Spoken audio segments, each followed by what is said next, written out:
ವಂದನೆಗಳು ಆಂಟಿ. ಕಣ್ಮುಚ್ಚಿ ಪ್ರಿಯರೇ, ಚಿಕ್ಕದಾಗಿ ಒಂದು ಪ್ರಾರ್ಥನೆ ಮಾಡಿ ಶುರು ಮಾಡೋಣ.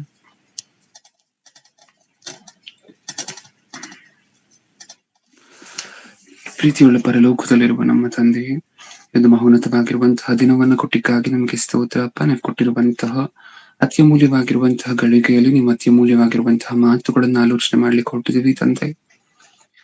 ಈ ಮಾತುಗಳನ್ನ ನಾವು ಆಲೋಚನೆ ಮಾಡ್ತಿರ್ಬೇಕಾದ್ರೆ ನಿಮ್ಮ ಸೃಷ್ಟಿಯಲ್ಲಿ ನಡೀತಿರುವಂತಹ ಅದ್ಭುತಗಳು ನಮ್ಮ ನೆನಪಿಗೆ ಬಂದು ನಾವು ನಿಮ್ಮ ಮುಂದೆ ಸಾಷ್ಟಾಂಗವೆರಗಿ ನೀವು ನಮಗೋಸ್ಕರ ಪ್ರೀತಿಸಿ ನಮ್ಮನ್ನು ಪ್ರೀತಿಸಿ ನಮಗೋಸ್ಕರ ಮಾಡಿರುವಂತಹ ಸೃಷ್ಟಿಯನ್ನು ನೋಡಿ ಬೆರಗಾಗಿ ನಿಮಗೆ ಇನ್ನೂ ಸಹ ಹತ್ತಿರ ಆಗುವಂತಹ ಮಕ್ಕಳಾಗಿ ನಮ್ಮನ್ನು ಮಾರ್ಪಡಿಸಿ ಹೇಳ್ತಿರುವಂತಹ ನನಗೆ ಪರಿಶುದ್ಧಾತ್ಮರ ಸಹಾಯವನ್ನು, ಕೇಳ್ತಿರುವಂತಹ ನಿಮ್ಮ ಮಕ್ಕಳಿಗೆ ಅದನ್ನು ಅಂಗೀಕರಿಸಲಿಕ್ಕೆ ಬೇಕಾಗಿರುವಂತಹ ವಿವೇಕವನ್ನು, ಸಾತ್ವಿಕತೆಯನ್ನು ದಯಪಾಲಿಸಿ ನನ್ನ ಪ್ರಾರ್ಥನೆ ಯೇಸು ಕ್ರಿಸ್ತರ ನಾಮದಲ್ಲಿ ಸಮರ್ಪಿಸಿ ಬೇಡಿಕೊಳ್ಳುತ್ತಿದ್ದೇನೆ ಪರಲೋಕದಲ್ಲಿರುವ ನಮ್ಮ ತಂದೆಯೇ, ಆಮೆನ್. ಪ್ರಿಯರಾದ ದೇವಜನರೇ, ಇವತ್ತು ನಾವು ಆಲೋಚನೆ ಮಾಡ್ತಿರುವಂತಹ ಅಂಶದ ಹೆಸರು ಮಳೆ. ಅಂಶದ ಹೆಸರನ್ನ ಇನ್ನೊಂದ್ಸಾರಿ ಹೇಳ್ತಿದ್ದೇನೆ. ಇವತ್ತು ನಾವು ಆಲೋಚನೆ ಮಾಡ್ತಿರುವಂತಹ ಅಂಶದ ಹೆಸರು ಮಳೆ. ಇಷ್ಟಕ್ಕೂ ಈ ಮಳೆ ಅನ್ನುವಂತಹ ಅಂಶಕ್ಕೂ ನಾವು ಪ್ರಾರಂಭದಲ್ಲಿ ಆಲೋಚನೆ ಮಾಡಿದಂತಹ ಸಮುದ್ರ ಅನ್ನುವಂತಹ ಅಂಶಕ್ಕೂ ದಯವಿಟ್ಟು ಕನ್ಫ್ಯೂಸ್ ಆಗ್ಬೇಡಿ ಪ್ರಿಯರೇ. ಎರಡು ನೀರಿಗೆ ಸಂಬಂಧಪಟ್ಟಿರುವಂತಹದ್ದಲ್ವಾ ಬ್ರದರ್, ಎರಡು ಒಂದೇ ತರ ಇರುವಂತಹ ಅಂಶ ಅಲ್ವಾ ಬ್ರದರ್ ಅಂತ ಹೇಳಿ ನಾವು ಪ್ರಾರಂಭದಲ್ಲಿ ಆಲೋಚನೆ ಮಾಡಿರುವಂತಹ ಸಮುದ್ರ ಅನ್ನುವಂತಹ ಅಂಶದಲ್ಲಿ ದೇವರು ಸಮುದ್ರವನ್ನ ಹೇಗೆ ಸೃಷ್ಟಿ ಮಾಡಿದ್ರು, ಆ ಸಮುದ್ರದಿಂದ ಮತ್ತೆ ಮನುಷ್ಯರಿಗೆ ಕೊನೆಯಲ್ಲಿ, ಸಂದೇಶದ ಕೊನೆಯಲ್ಲಿ ಸಮುದ್ರದ ಮೂಲಕ ಸುನಾಮಿ ಆಗಿರಬಹುದು, ಈ ರೀತಿಯಾಗಿರುವಂತಹ ಅಪಾಯಗಳು ಹೇಗ್ ಸಂಭವಿಸುತ್ತೆ ಅಂತ ಹೇಳಿ ನೋಡಿದ್ವಿ, ಹೌದಲ್ವಾ? ಇವತ್ತು ನಾವು ನೋಡುತ್ತಿರುವಂತಹ ಈ ಮಳೆ ಅನ್ನುವಂತಹ ಅಂಶದಲ್ಲಿ ಸಮುದ್ರದಿಂದ ಬರುವಂತಹ ಅಪಾಯ ಅಥವಾ ಸಮುದ್ರವನ್ನ ಹೇಗೆ ಸೃಷ್ಟಿ ಮಾಡಿದ್ರು ಅದು ಯಾವುದೂ ಸಹ ನಾವು ಟಚ್ ಮಾಡದೆ ಬರೀ ಮಳೆ ಅನ್ನುವಂತಹ ಅಂಶವನ್ನ ಮಾತ್ರ ಟಚ್ ಮಾಡಿ ಆ ಮಳೆ ಅನ್ನುವಂತಹದ್ರಿಂದ ನಮ್ಗೆ ಆಗುವಂತಹ ಪ್ರಯೋಜನಗಳೇನು, ದೇವರಿಷ್ಟಕ್ಕೂ ಮಳೆಯನ್ನು ಹೇಗ್ ಬರ್ಬೇಕು ಅಂತ ಹೇಳಿ ಪ್ಲಾನ್ ಮಾಡಿದ್ರು, ಈ ರೀತಿಯಾಗಿರುವಂತಹ ವಿಚಾರಗಳನ್ನ ನೋಡ್ಕೊಂಡು ಮುಂದೆ ಹೋಗೋಣ. ಓಕೆ, ಇದೊಂದೇ ಅಂಶ ಉಳಿದಿರುವಂತಹದ್ದು ಪ್ರಕೃತಿ ಅನ್ನುವಂತಹ ಈ ಸೀರೀಸ್ ಅಲ್ಲಿ ನಾವು ರಿವೈಸ್ ಮಾಡ್ಲಿಕ್ಕೆ. ಸೊ ಇದನ್ನ ನೋಡ್ಕೊಂಡು ಇವತ್ತು ಈ ಪ್ರಕೃತಿ ಅನ್ನುವಂತಹ ಸೀರೀಸ್ ಅನ್ನು ಮುಗಿಸಿ ಮುಂದಿನ ವಾರದಿಂದ ಹೊಸ ಅಂಶವನ್ನು ಶುರು ಮಾಡಿ. ಓಕೆ, ನೆಕ್ಸ್ಟ್ ಈ ಮಳೆ ಅನ್ನುವಂತಹದ್ದನ್ನ ನಮ್ಗೇನು ಅರ್ಥ ಆಗುತ್ತೆ? ನಮ್ಮೆಲ್ಲರಿಗೂ ಮಳೆ ಅನ್ನುವಂತಹದ್ದು ಬೇಕಾ? ಮಳೆ ಅನ್ನುವಂತಹದ್ದು ಎಷ್ಟು ಇಂಪಾರ್ಟೆಂಟ್ ಅಂತ ಹೇಳಿ ಚಿಕ್ಕದಾಗಿ ಡಿಸ್ಟರ್ಬೆನ್ಸ್ ಆಗ್ತದೆ. ದಯವಿಟ್ಟು ಎಲ್ರು ಮ್ಯೂಟ್ ಅಲ್ಲಿ ಓದ್ಬೇಕಾದ್ರೆ ಮಾತ್ರ ಅನ್ಮ್ಯೂಟ್ ಮಾಡ್ಕೊಳ್ಳಿ. ಓಕೆ, ಇಷ್ಟಕ್ಕೂ ಈ ಮಳೆ ಅನ್ನುವಂತಹದ್ದು ಮನುಷ್ಯರ ಜೀವನಕ್ಕೆ ಎಷ್ಟು ಅಮೂಲ್ಯವಾಗಿರುವಂತಹದ್ದು, ಮುಖ್ಯವಾಗಿರುವಂತಹದ್ದು ಅಂತ ನಿಮಗೆ ಗೊತ್ತು. ಬೆಳೆ ಅನ್ನುವಂತಹದ್ದು ಸರಿಯಾದ ಸಮಯಕ್ಕೆ ಬೇಕು ಅಂತ ಹೇಳಿದ್ರೆ ಮಳೆ ಬೇಕೇ ಬೇಕಲ್ವಾ? ಅದು ಯಾವಾಗೋ ಬಂದ್ರೆ ಆಗೋದಿಲ್ಲ. ಮಳೆ ತಕ್ಕ ಸಮಯಕ್ಕೆ ಮಳೆ ಅನ್ನುವಂತಹದ್ದು ಬರಬೇಕು. ಇದೇ ಅಲ್ವಾ ನಮ್ಗೆ ಗೊತ್ತಿರುವಂತಹದ್ದು. ಇಷ್ಟಕ್ಕೂ ಮಳೆ ಅನ್ನುವಂತಹದ್ದರ ಬಗ್ಗೆ ನಾವು ಕನಸು ಕಾಣುವುದಕ್ಕಿಂತ ಮುಂಚೆ ನಿಮ್ಮೆಲ್ಲರಿಗೂ ಗೊತ್ತು, ನಾವು ಸಾಕಷ್ಟು ಸಂದೇಶಗಳಿಂದ ಆಲೋಚನೆ ಮಾಡ್ತಾ ಬರ್ತಿದೀವಿ. ಗಾಳಿ ಅನ್ನುವಂತಹದ್ದನ್ನ ನಾವು ಕೋರ್ಕೊಂಡಿಲ್ಲ, ನಾವು ಹುಟ್ಟೋದಕ್ಕಿಂತ ಮುಂಚೆಲೆ ದೇವ್ರು ಕೊಟ್ಟಿತ್ತು, ನಿಜನಾ? ಅದೇ ರೀತಿಯಾಗಿ ಮಳೆನೂ ಸಹ ಭೂಮಿಯ ಮೇಲೆ ಯಾವೊಬ್ಬ ಮನುಷ್ಯನು ಸಹ ಕೋರ್ಕೊಂಡಿರುವಂತಹದ್ದಲ್ಲ. ತಾನು ಹುಟ್ಟುವುದಕ್ಕಿಂತ ಮುಂಚೆ ತಂದೆ, ನಾನು ಭೂಮಿಯ ಮೇಲೆ ಬದುಕಿ ಬಾಳ್ಲಿಕ್ಕೆ ನನಗೆ ಮಳೆ ಅನ್ನುವಂತಹದ್ದು ಬೇಕು, ನೀವು ಮಳೆ ಅನ್ನುವಂತಹದ್ದು ತಕ್ಕ ಕಾಲಕ್ಕೆ ನೀವು ಸುರಿಸ್ಬೇಕು ಅಂತ ಯಾವ ಮನುಷ್ಯನು ಸಹ ದೇವ್ರ ಹತ್ರ ರಿಕ್ವೆಸ್ಟ್ ಮಾಡ್ಕೊಂಡಿಲ್ಲ. ಇನ್ಫ್ಯಾಕ್ಟ್ ಆದಾಮನು ಸಹ ತನ್ನ ದೇವ್ರು ಹುಟ್ಟಿಸುವುದಕ್ಕಿಂತ ಮುಂಚೆ, ತಂದೆ ನನಗೆ ಮಳೆ ಬೇಕು, ನಾನು ಸೃಷ್ಟಿ ಆದ್ಮೇಲೆ ನಾನು ಬೆಳೆ ಬೆಳ್ಕೊಬೇಕು ಅಂದ್ರೆ ಮಳೆ ಬೇಕು ಅನ್ನುವಂತಹ ಬೇಡಿಕೆಯನ್ನು ದೇವ್ರ ಮುಂದೆ ಇಟ್ಟಿಲ್ಲ, ಹೌದಲ್ವಾ? ದೇವರೇ ಯೋಚನೆ ಮಾಡಿದ್ರೆ ಮಳೆ ಬೇಕು, ನನ್ನ ಮಕ್ಕಳಿಗೆ ಮಳೆಯನ್ನು ಸುರಿಸುವಂತಹದ್ದು ಅಗತ್ಯ ಅಂತ ಹೇಳಿ ದೇವರೇ ಯೋಚನೆ ಮಾಡಿದ್ರೆ ನಿಜ. ಒಂದ್ಸರಿ ಸತ್ಯವೇದದಲ್ಲಿ ನೋಡೋಣ ದೇವ್ರು ಏನಂತ ಅನ್ಕೊಂಡ್ರು ಮಳೆಯ ಬಗ್ಗೆ ಅಂತ ಹೇಳಿ. ಆದಿಕಾಂಡ 2ನೇ ಅಧ್ಯಾಯ, ಆದಿಕಾಂಡ 2ನೇ ಅಧ್ಯಾಯ. ದೇವರ ತಲೆಯಲ್ಲಿ ಮಳೆ ಅನ್ನುವಂತಹ ಆಲೋಚನೆ ಯಾವಾಗ ಹುಟ್ಟಿತು ಅಂತ ಒಂದ್ಸರಿ ನೋಡೋಣ. ಆದಿಕಾಂಡ 2ನೇ ಅಧ್ಯಾಯ 5ನೇ ವಚನ, 2:5. ಯೆಹೋವನು ಭೂಮಿ ಆಕಾಶಗಳನ್ನು ಉಂಟು ಮಾಡಿದಾಗ ಯಾವ ಗಿಡವಾದರೂ ಭೂಮಿಯಲ್ಲಿ ಇರಲಿಲ್ಲ, ಯಾವ ಫಲವೂ ಹುಟ್ಟಿರಲಿಲ್ಲ, ಯಾಕೆಂದರೆ ಯೆಹೋವ ದೇವರು ಭೂಮಿಯ ಮೇಲೆ ಮಳೆಯನ್ನು ಸುರಿಸಿರಲಿಲ್ಲ. ಈ ವಚನದಿಂದ ನಮ್ಗೇನ್ ಅರ್ಥ ಆಯ್ತು ಪ್ರಿಯರೇ? ಯೆಹೋವ ದೇವರು ಭೂಮಿಯಾಕಾಶಗಳನ್ನು ಉಂಟು ಮಾಡಿದಾಗ ಯಾವ ಗಿಡವಾದರೂ ಭೂಮಿಯಲ್ಲಿ ಇರಲಿಲ್ಲ, ಯಾವ ಪಲ್ಯವೂ ಹುಟ್ಟಿರಲಿಲ್ಲ, ಯಾಕೆಂದರೆ ಯೆಹೋವ ದೇವರು ಭೂಮಿಯ ಮೇಲೆ ಮಳೆಯನ್ನು ಸುರಿಸಿರಲಿಲ್ಲ. ಇವಾಗ ನೀವ್ ಹೇಳಿ, ಈ ಮಳೆ ಸುರಿಸಿಲ್ಲ ಅಂತ ಹೇಳಿ ದೇವ್ರು ಮಾತಾಡ್ತಿದಾರಲ್ವಾ? ಈ ಕಾಲ ಆದಾಮನನ್ನ ಹುಟ್ಟಿಸಿದ ನಂತರದ ಕಾಲನ, ಆದಾಮನನ್ನ ಹುಟ್ಟಿಸುವುದಕ್ಕಿಂತ ಮುಂಚಿನ ಕಾಲನ? ಮುಂಚಿನ ಕಾಲ. ಮುಂಚಿನ ಕಾಲ.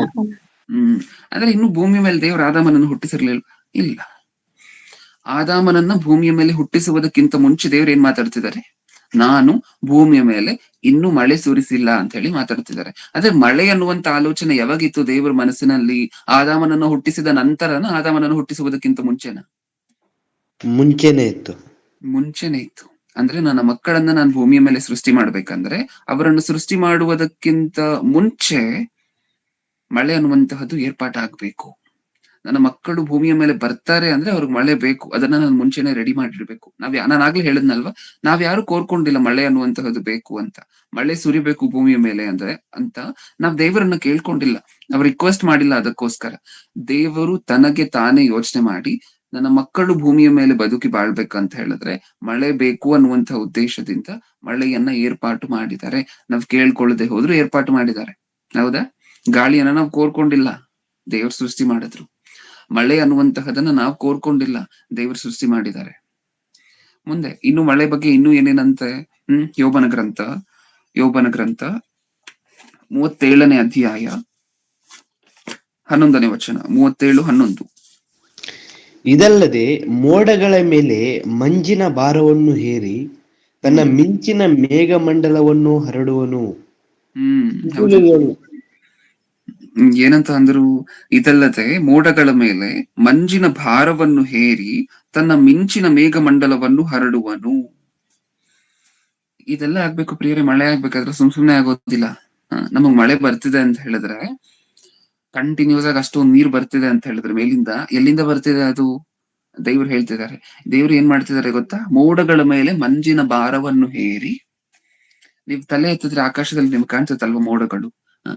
ಇಷ್ಟಕ್ಕೂ ಆ ಮೋಡಗಳ ಮೇಲೆ ಮಂಜಿನ ಭಾರವನ್ನ ಹೇರ್ತಿದಾರಂತೆ ದೇವರು. ಯಾವತ್ತಾದ್ರೂ ಯೋಚನೆ ಮಾಡಿದ್ರೆ ಒಂದ್ಸರಿ, ನಿಮ್ಮ ತಲೆ ಎತ್ತದಾಗ ಮೋಡ ನಿಮ್ಗೆ ಏನ್ ಕಾಣಿಸುತ್ತೆ ಹೊರಗಡೆ ಹೋದಾಗ?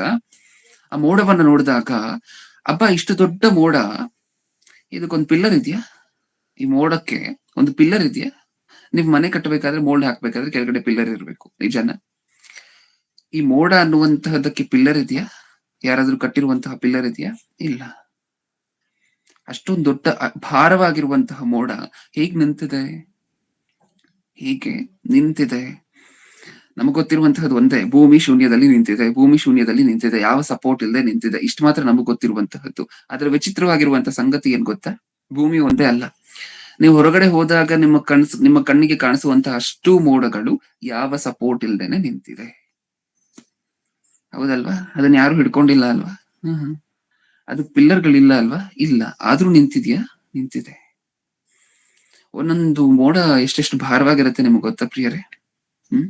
ಒಂದು ಮೋಡ, ಒಂದು ದೊಡ್ಡ ಮೋಡ, ಕ್ಯುಮುಲೋ ನಂಬಸ್ ಕ್ಲೌಡ್ಸ್ ಅಂತ ಹೇಳಿ ಕರಿತೀವಿ, ಮಳೆ ಜಾಸ್ತಿ ತರುವಂತಹ ಮೋಡಕ್ಕೆ. ಅಷ್ಟು ದೊಡ್ಡದಾಗಿರುವಂತಹ ಮೋಡ ಎಷ್ಟು ಭಾರ ಇರ್ಬೋದು? ಆ ಮೋಡದಲ್ಲಿ ಎಷ್ಟು ನೀರಿರುತ್ತೆ ಗೊತ್ತಾ?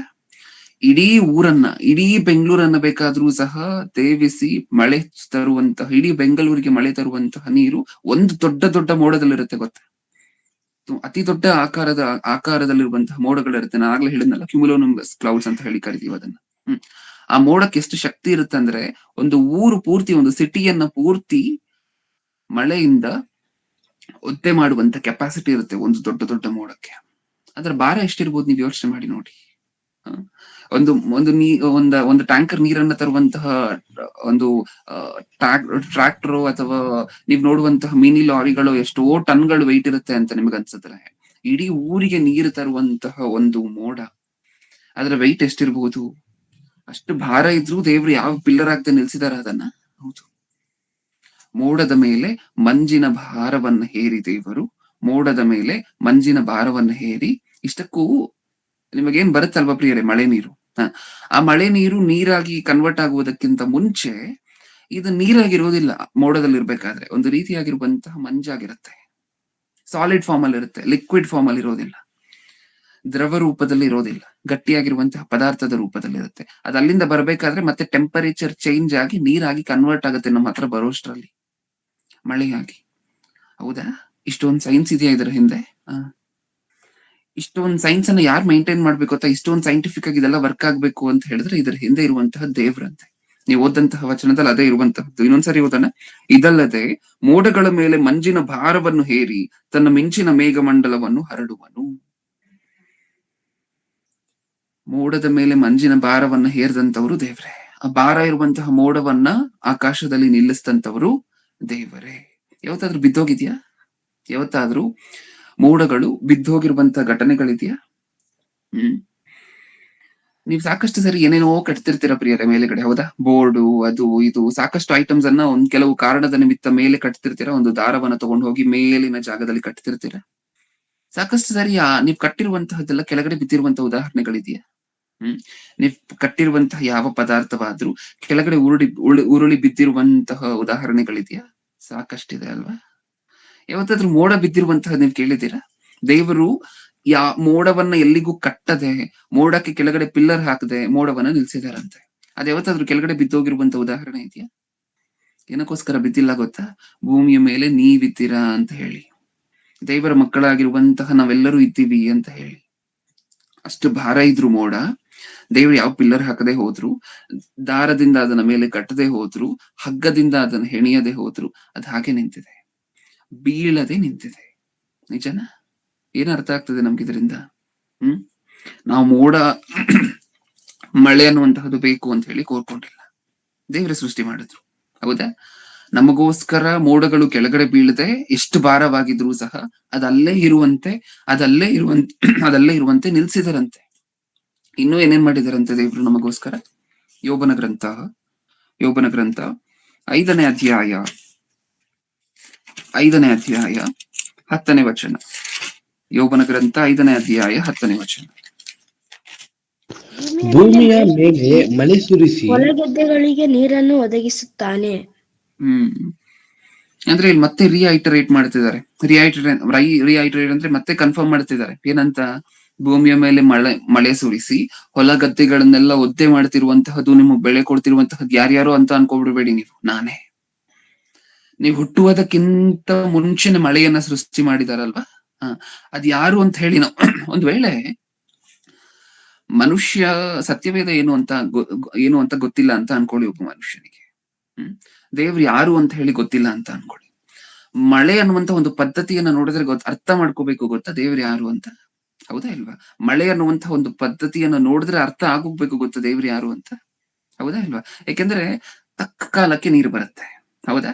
ಮೇಲೆ ಮೋಡಗಳು ಕಾಣಿಸುತ್ತೆ, ಅದ್ರ ಕೆಳಗಡೆ ಬಿದ್ದೋಗೋದಿಲ್ಲ. ಅದೇ ಮೋಡಗಳಿಂದ ಮತ್ತೆ ಮಳೆ ಬರುತ್ತೆ. ಈ ಅದ್ಭುತಕ್ಕೆ ಕಾರಣ ಯಾರಪ್ಪ? ದೇವ್ರು ನಿಜವಾಗ್ಲೂ ಇದ್ದಾರಾ ಇಲ್ವಾ ಅಂತ ಹೇಳಿ ಮಳೆಯನ್ನ ನೋಡಿದ್ರೆ ಗೊತ್ತಾಗೋಗುತ್ತೆ, ಅಪ್ಪ ದೇವ್ರು ಇದ್ದಾರೆ ನಿಜವಾಗ್ಲು. ಈ ಮಳೆ ಅನ್ನುವಂತ ಕಾರ್ಯಕ್ರಮದ ಹಿಂದೆ ಖಚಿತವಾಗಿ ಕನ್ಫರ್ಮ್ ಆಗಿ ಯಾರು ಇದ್ದಾರೆ ಅಂತ ಹೇಳಿ ಗೊತ್ತಾಗೋಗ್ಬೇಕು, ಹೌದಾ? ಸತ್ಯವೇದ ಈ ದೇವ್ರು ಯಾರು ಅಂತ ಹೇಳಿ ಗೊತ್ತಾದ್ರೆ, ಒಂದ್ ವೇಳೆ ದೇವ್ರು ಇದ್ದಾರೆ ಅಂತ ಹೇಳಿ ಗೊತ್ತಾದ್ರೆ, ಅದಾದ ನಂತರ ನಾವು ಒಂದ್ ವೇಳೆ ದೇವ್ರನ್ನ ನಿಜವಾಗ್ಲೂ ಪೂರ್ಣ ಹೃದಯದಿಂದ ಹುಡುಕ್ಲಿಕ್ಕೆ ಪ್ರಯತ್ನ ಪಟ್ರೆ ಸತ್ಯವೇದದ ಹತ್ರನೇ ಬರ್ಬೇಕು, ಗೊತ್ತಾ? ಯಾಕೆಂದ್ರೆ ಈಗ ನೀವು ನೋಡ್ತಿರುವಂತಹ ಈ ಮಾತುಗಳ ತರ ಬೇರೆ ಯಾವ ಗ್ರಂಥದಲ್ಲೂ ಇಲ್ಲ ಪ್ರಿಯರೇ. ನಾನೇ ಮಳೆ ಸೃಷ್ಟಿ ಮಾಡಿತ್ತು, ನಿಮಗೋಸ್ಕರ ನಾನು ನೀವು ಹುಟ್ಟುವುದಕ್ಕಿಂತ ಮುಂಚೆನೆ ಯೋಚನೆ ಮಾಡಿದೆ ಅಂತ ಯಾವ್ದಾದ್ರು ಗ್ರಂಥದಲ್ಲಿ ಇದೆಯಾ? ಇಲ್ಲ ಅಲ್ವಾ? ದೇವ್ರು ಏನಂತ ಹೇಳ್ಕೊಂಡಿದ್ದಾರೆ ಇಲ್ಲೂ ಸಹ. ನಾನೇ 10ನೇ ವಚನದಲ್ಲಿ ಭೂಮಿಯ ಮೇಲೆ ಮಳೆ ಸುರಿಸಿ ಹೊಲ ಗದ್ದೆಗಳಿಗೆ ನೀರನ್ನು ಒದಗಿಸುತ್ತಾನೆ. ತನ್ನ ಬಗ್ಗೆ ತಾನೇ ಬರ್ಸ್ಕೊಂಡಿದಾರ? ಹೌದು. ನಾನೇ ಭೂಮಿಯ ಮೇಲೆ ಮಳೆಯನ್ನ ಸುರಿಯ ಮಾಡಿ, ಅದಾದ ನಂತರ ಹೊಲ ಗದ್ದೆಗಳನ್ನೆಲ್ಲ ಒದ್ದೆ ಮಾಡಿ ನಿಮಗೆ ಬೆಳೆಯನ್ನ ಬರೋ ಹಂಗೆ ಮಾಡ್ತಿರುವಂತಹದ್ದು ನಾನೇ. ತನ್ನ ಬಗ್ಗೆ ಯಾರಾದ್ರೂ ತಾನೇ ಹೇಳ್ಕೊಡುವಂತಹ ನೀವು ನೋಡಿದ್ದೀರಾ? ದೇವ್ರು ಹೇಳ್ಕೊಳ್ತಿದ್ದಾರೆ ನೋಡಿ. ಯಾಕಂದ್ರೆ ನಾವಾದ್ರೂ ಗುರುತಿಸ್ಬೇಕು, ಇಲ್ಲಾಂದ್ರೆ ದೇವರಾದ್ರೂ ಹೇಳ್ಕೋಬೇಕು. ಎಲ್ಲ ದೇವ್ರು ಮಾಡಿರುವಂತಹದ್ದು ನಮ್ಗೆ ಹೇಗ್ ಗೊತ್ತಾಗ್ಬೇಕು ಹೇಳಿ? ದೇವ್ರು ನಮಗೋಸ್ಕರ ಪಟ್ಟಿರುವಂತ ಕಷ್ಟ ಹೇಗ್ ಗೊತ್ತಾಗ್ಬೇಕು? ಇದು ಒಂದ್ ಕಾಲದಲ್ಲಿ ಪಟ್ಟಿರುವಂತ ಕಷ್ಟ ಅಲ್ಲ, ಪ್ರತಿದಿನ ಪಡ್ತಿರುವಂತ ಕಷ್ಟ. ನಮಗ್ ಮಳೆ ಬೇಕೇ ಬೇಕಲ್ವಾ? ತಕ್ಕ ಕಾಲಕ್ಕೆ ಮಳೆ ಬೇಕಲ್ವಾ? 1 ತಿಂಗಳಿಗೋ 2 ತಿಂಗಳಿಗೋ 15 ದಿನಕ್ಕೋ ಮಳೆ ಬೇಕಲ್ವಾ? ಮಳೆಗಾಲದಲ್ಲಿ ಪ್ರತಿದಿನ ಮಳೆ ಬೇಕಲ್ವಾ? ಪ್ರತಿದಿನ ದೇವ್ರು ಪಡ್ತಿರುವಂತ ಕಷ್ಟ ಇದು, ಅದರಿಂದ ನಮಗ್ ಮಳೆ ಸುರಿತಿದೆ. ನೆಕ್ಸ್ಟ್, ಅಪೊಸ್ತಲರ ಕೃತ್ಯಗಳು 14ನೇ ಅಧ್ಯಾಯ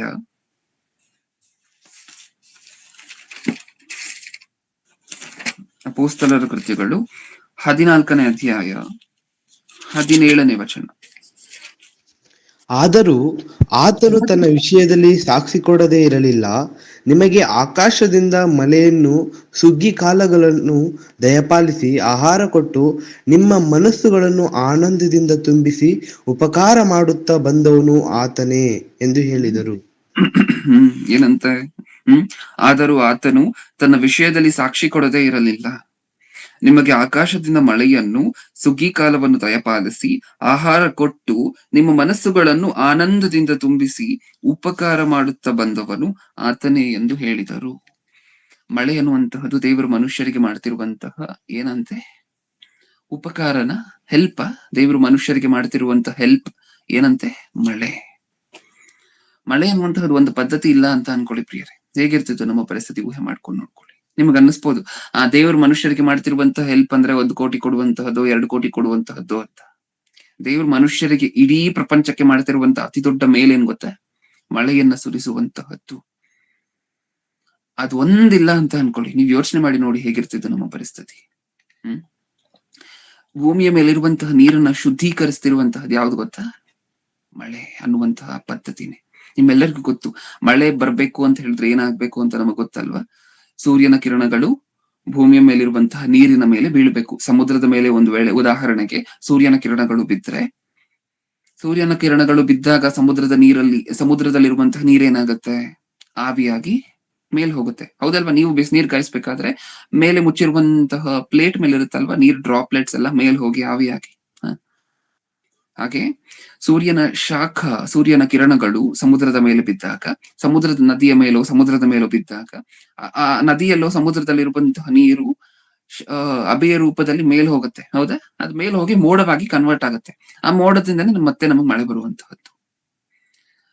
ಅಂದ್ರೆ ನೀವು ಸಮುದ್ರದಲ್ಲಿರುವಂತಹ ನೀರನ್ನು ಒಂದ್ಸಾರಿ ನೋಡಿದಾಗ ಅದನ್ನ ನಾವು ಕುಡಿಲಿಕ್ಕೆ ಆಗೋದಿಲ್ಲ, ನಿಜನ?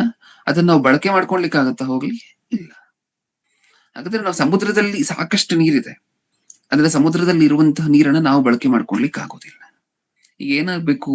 ಅಲ್ಲಿರುವಂತಹ ಉಪ್ಪಿಲ್ಲದೆ ಇರುವಂತಹ ನೀರು ನಮಗ್ ಬರ್ಬೇಕಂದ್ರೆ ಸಮುದ್ರದಲ್ಲಿ ಇರುವಂತಹ ನೀರು ಉಪ್ಪಿದೆಯಾ? ಉಪ್ಪಿರುತ್ತ? ಉಪ್ಪಿಲ್ಲದೆ ಇರುವಂತಹ ನೀರು ನಮಗ್ ಬರ್ಬೇಕಾದ್ರೆ ಏನಾಗ್ಬೇಕು ಇವಾಗ? ಸೂರ್ಯನ ಕಿರಣಗಳು ಸಮುದ್ರದ ಮೇಲೆ ಬೀಳ್ಬೇಕು.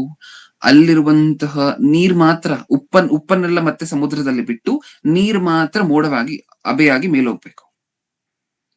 ಅದು ಮತ್ತೆ ಮೋಡವಾಗ್ಬೇಕು, ಮತ್ತೆ ಮೋಡ ಕರಗಿ ಮಳೆಯಾಗಿ ಫ್ರೆಶ್ ವಾಟರ್ ನಮ್ಮ ಕೈಗೆ ಬರ್ಬೇಕು. ಸಾಲ್ಟ್ ವಾಟರ್ ಅಲ್ಲ, ಸಮುದ್ರದಲ್ಲಿರುವಂತಹ ಸಾಲ್ಟ್ ವಾಟರ್ ನಮ್ಮ ಕೈಗೆ ಬರ್ತಿಲ್ಲ, ಫ್ರೆಶ್ ವಾಟರ್ ಬರ್ತಿದೆ. ಹೇಗಾಯ್ತು?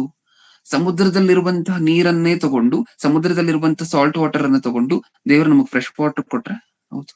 ಅದೇ ಆ ಅದ್ಭುತಕ್ಕೆ ಹೆಸರೇ ಮಳೆ ಅನ್ನುವಂತಹದ್ದು. ನಾನು ಈಗ ತಾನೇ ಏನ್ ವಿವರಣೆ ಮಾಡಿದೆ ನಿಮ್ಮ ಮುಂದೆ, ಈ ಅದ್ಭುತಕ್ಕೆ ಹೆಸರೇ ಮಳೆ. ನಮಗೆ ಅರ್ಥ ಆಗ್ತಿದ್ಯಾ?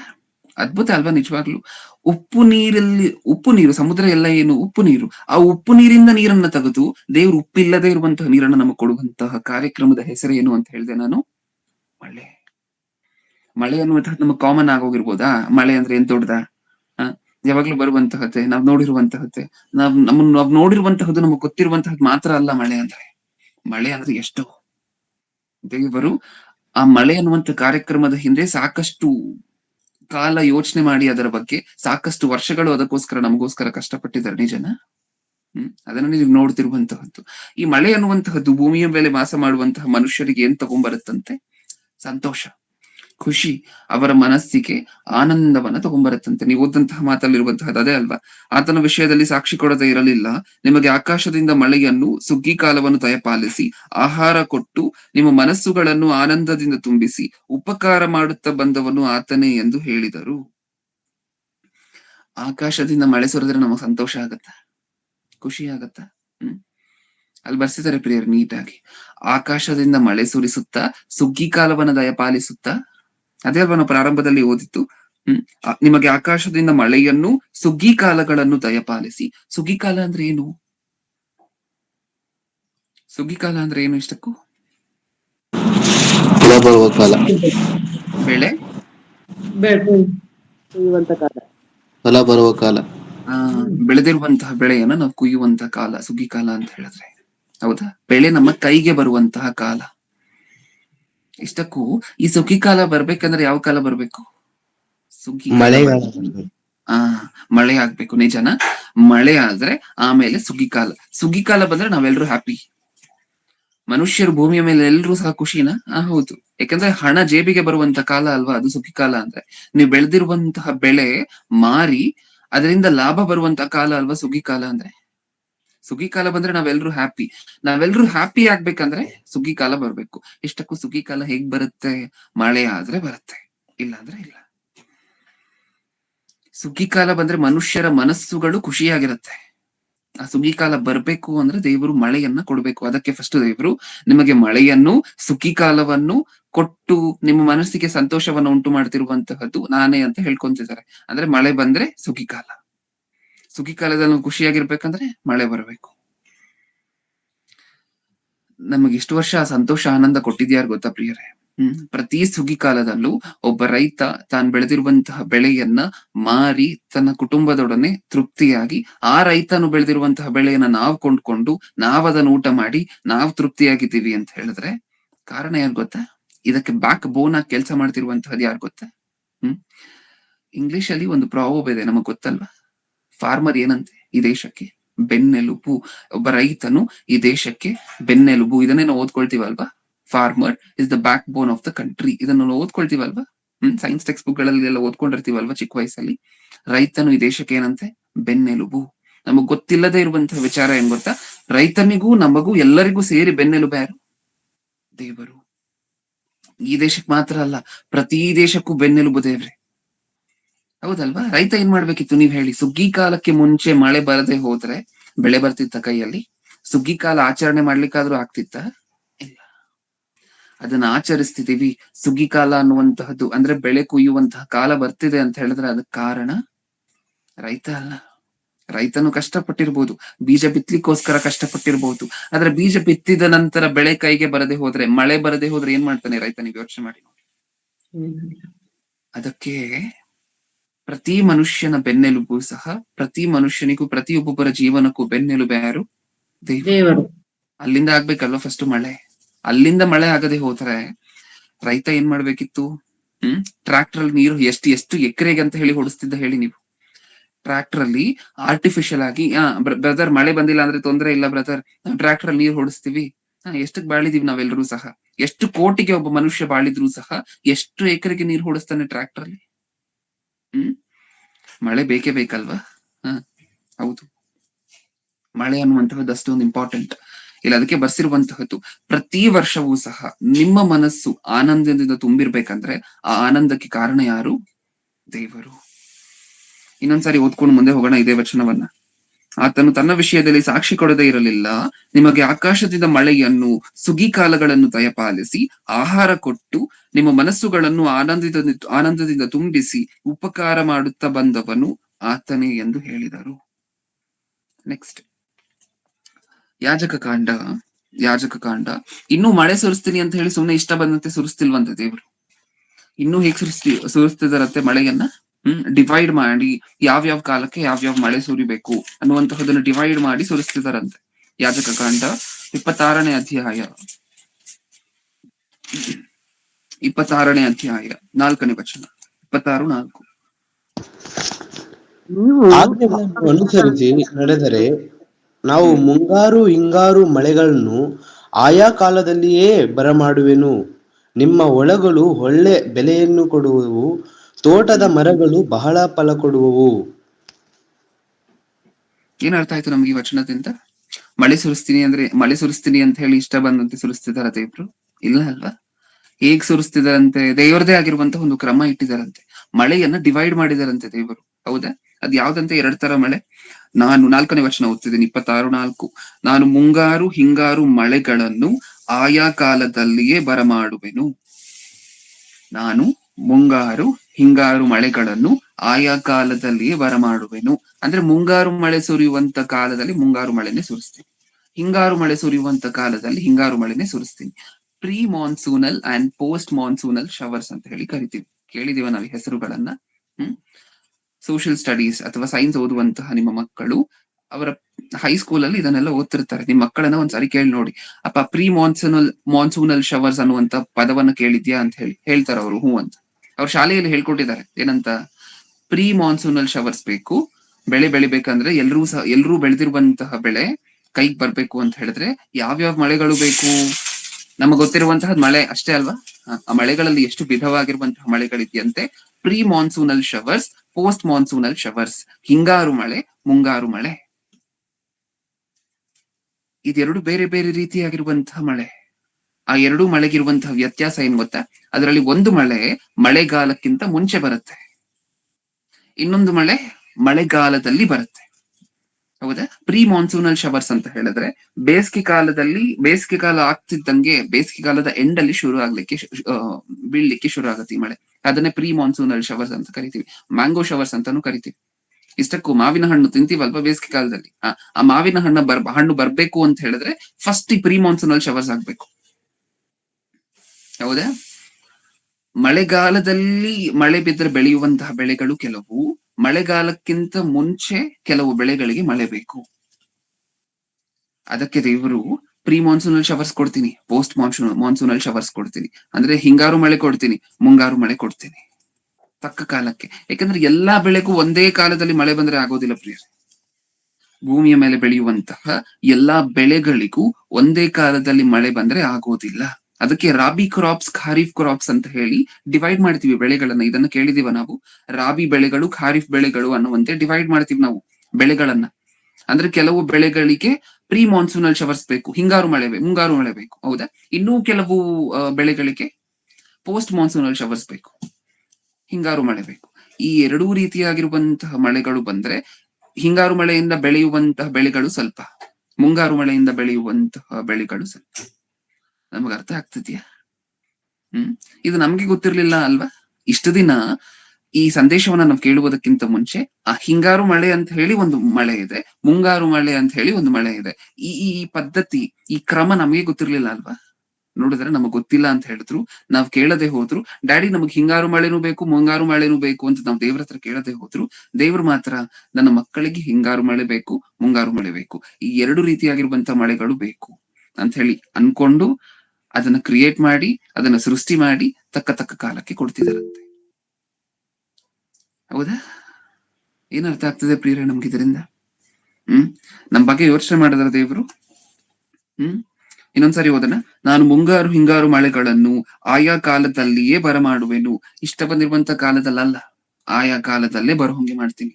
ನೆಕ್ಸ್ಟ್, ನಿಮ್ಮ ಹೊಲಗಳು ಒಳ್ಳೆಯ ಬೆಳೆಯನ್ನು ಕೊಡುವವು, ತೋಟದ ಮರಗಳು, ನಾನ್ ಮಳೆ ಬರೋಂಗ್ ಮಾಡ್ತೀನಲ್ವಾ, ಕರೆಕ್ಟ್ ಟೈಮ್ ಆಗಿ ನಿಮ್ಗೆ ಮಳೆ ಬರುವಂತೆ ಮಾಡ್ತೀನಲ್ವಾ, ಅದರಿಂದ ಏನಾಗತ್ತಂತೆ, ನಿಮ್ಮ ಹೊಲಗಳು ಒಳ್ಳೆ ಬೆಳೆಯನ್ನು ಕೊಡುವವು, ತೋಟದ ಮರಗಳು ಬಹಳ ಫಲ ಕೊಡುವವು, ಕಣ ತುಳಿಸುವ ಕೆಲಸವು, ದ್ರಾಕ್ಷಿಯ ಬೆಳೆಯ ಪರ್ಯಂತರವು, ದ್ರಾಕ್ಷಿ ಬೆಳೆಯನ್ನು ಕೂಡಿಸುವ ಕೆಲಸವು, ಬಿತ್ತನೆಯ ಕಾಲದ ಪರ್ಯಂತರವು ನಡೆಯುವವು. ನೀವು ನಿರಂತರ ಈ ಕೆಲಸಗಳನ್ನೆಲ್ಲ ಮಾಡ್ತಿರ್ತೀರಾ. ನೀವು ಬೆಳೆ ಒಂದ್ ಕಡೆ ಕುಯ್ಕೊಳ್ತಿರ್ತೀರಾ, ಇನ್ನೊಂದ್ ಕಡೆ ಬೆಳೆ ಬೆಳಿತಿರ್ತೀರಾ. ಹೌದಾ? ಇದೆಲ್ಲ ಏನಕ್ಕೋಸ್ಕರ? ತಕ್ಕ ಕಾಲಕ್ಕೆ ನೀವ್ ಮಾಡ್ತೀರಾ. ಏನಕ್ಕೋಸ್ಕರ ಮಾಡ್ತೀರಾ ಅಂತ ದೇವ್ರು ಹೇಳ್ತಿದ್ದಾರೆ, ನಾನು ನಿಮಗೆ ಸರಿಯಾದ ಕಾಲದಲ್ಲಿ ಮಳೆ ಕೊಡ್ತೀನಿ, ಆದ್ದರಿಂದ ನೀವು ಬೆಳಿಬೇಕಾಗಿರುವಂತಹ ಬೆಳೆಯನ್ನ ಸರಿಯಾದ ಟೈಮ್ ಬೆಳ್ಕೊಳ್ತೀರಾ, ಕರೆಕ್ಟ್ ಟೈಮ್ ಕುಯ್ತೀರಾ. ಯೋಚನೆ ಮಾಡಿದ್ರ ದೇವರು ನಮ್ಮ ಬಗ್ಗೆ? ನಾವು ಹುಟ್ಟೋದಕ್ಕಿಂತ ಮುಂಚೆನೆ ನಮ್ಮ ಬಗ್ಗೆ ಯೋಚನೆ ಮಾಡುವಂತಹದ್ದು ಬಿಡಿ ಹೋಗ್ಲಿ. ನಾವ್ ಯಾವ ಬೆಳೆಯನ್ನ ಬೆಳಿತೀವೋ ಆ ಬೆಳೆ, ನನ್ನ ಮಕ್ಕಳು ಬೆಳಿತಿದಾರಲ್ವಾ, ಆ ಬೆಳೆ ಅದು ಅವ್ರ ಕೈಗೆ ಬರ್ಬೇಕಲ್ವಾ ಅಂತ ಹೇಳಿ ನಾವ್ ಬೆಳೆಯುವಂತಹ ಬೆಳೆ ಬಗ್ಗೆ ಯೋಚನೆ ಮಾಡ್ತಿದ್ದಾರೆ ದೇವ್ರು. ಹೌದಾ? ನಮ್ಮ ಬಗ್ಗೆ ಯೋಚನೆ ಮಾಡಿದ್ರು. ಹೌದಾ? ನಮಗ್ ಉಸಿರಾಡ್ಲಿಕ್ಕೆ ಗಾಳಿ ಬೇಕು. ಹೌದಾ? ನಮಗ್ ನೋಡ್ಲಿಕ್ಕೆ ಕಣ್ಣು ಬೇಕು. ಇದ್ರ ಬಗ್ಗೆ ಎಲ್ಲ ಯೋಚನೆ ಮಾಡಿದ್ರ? ನಮ್ಮ ಬಗ್ಗೆ ಯೋಚನೆ ಮಾಡಿ ನಮ್ಮನ್ನ ಸೃಷ್ಟಿ ಮಾಡಿದ್ರು. ನಮ್ಮ ಬಗ್ಗೆ ಮಾತ್ರ ಅಲ್ಲ, ನಾವ್ ಯಾವ ಬೆಳೆಯನ್ನ ಬೆಳಿತೀವೋ ನನ್ನ ಮಕ್ಕಳು ಭೂಮಿಯ ಮೇಲೆ ಬದುಕಬೇಕು ಅಂತ ಹೇಳಿದ್ರೆ ಅವ್ರ ಬೆಳೆ ಬೆಳಿಬೇಕಲ್ವಾ, ಅವಾಗ್ಲೇ ಅವ್ರಿಗೆ ಆಹಾರ ಸಿಕ್ಕುವಂತಹದ್ದು. ಒಬ್ಬ ರೈತ ಬೆಳೆ ಬೆಳೆದಿರುವಂತಹದನ್ನ ಕುಯ್ದು ಕರೆಕ್ಟ್ ಟೈಮ್ಗೆ ಅದನ್ನ ಕುಯ್ದ್ರೆ ಅಲ್ವಾ, ಕರೆಕ್ಟ್ ಟೈಮ್ಗೆ ಆ ಬೆಳೆ ಬಂದ್ರೆ ಅಲ್ವಾ ಆತನು ಮಾರ್ಲಿಕ್ಕಾಗುವಂತಹದ್ದು ಇನ್ನೊಬ್ಬರಿಗೆ, ಆಗ್ಲೇ ಅಲ್ವಾ ಆತನ ಕುಟುಂಬ ಜೀವನ ಮಾಡ್ಲಿಕ್ಕಾಗುವಂತಹದ್ದು. ಇದ್ರ ಬಗ್ಗೆ ಎಲ್ಲ ಯೋಚನೆ ಮಾಡಿ ನಮ್ಮ ಬಗ್ಗೆ ಮಾತ್ರ ಅಲ್ಲ, ನಾವು ಬೆಳೆಯುವಂತಹ ಬೆಳೆ ಬಗ್ಗೆನೂ ಮುಂಚೆನೆ ಯೋಚನೆ ಮಾಡಿದ್ರಂತೆ. ಪ್ರಕೃತಿ ಬಗ್ಗೆ ಆಲೋಚನೆ ಮಾಡುವುದರಿಂದ ಏನ್ ಸಿಕ್ಕತ್ತೆ ಅಂತ ಹೇಳಿದ್ರೆ, ಪ್ರಕೃತಿಯನ್ನ ನೋಡಿ ಅದನ್ನ ದೇವರ ವಾಕ್ಯಕ್ಕೆ ಕನೆಕ್ಟ್ ಮಾಡೋದ್ರಿಂದ ಆಗುವಂತಹ ಅನುಕೂಲ ಏನು ಅಂತ ಹೇಳಿ ಕೇಳಿದ್ರೆ, ಇದು ದೇವರು ನಮ್ಮನ್ನ ಎಷ್ಟು ಪ್ರೀತಿ ಮಾಡಿದ್ರು ಅನ್ನುವಂತಹದ್ದು ಈ ಪ್ರಕೃತಿಯನ್ನ ನೋಡಿದಾಗ್ಲೇ ನಮಗೆ ಅರ್ಥ ಆಗುವಂತಹದ್ದು. ನೆಕ್ಸ್ಟ್, ಧರ್ಮೋಪದೇಶ ಕಾಂಡ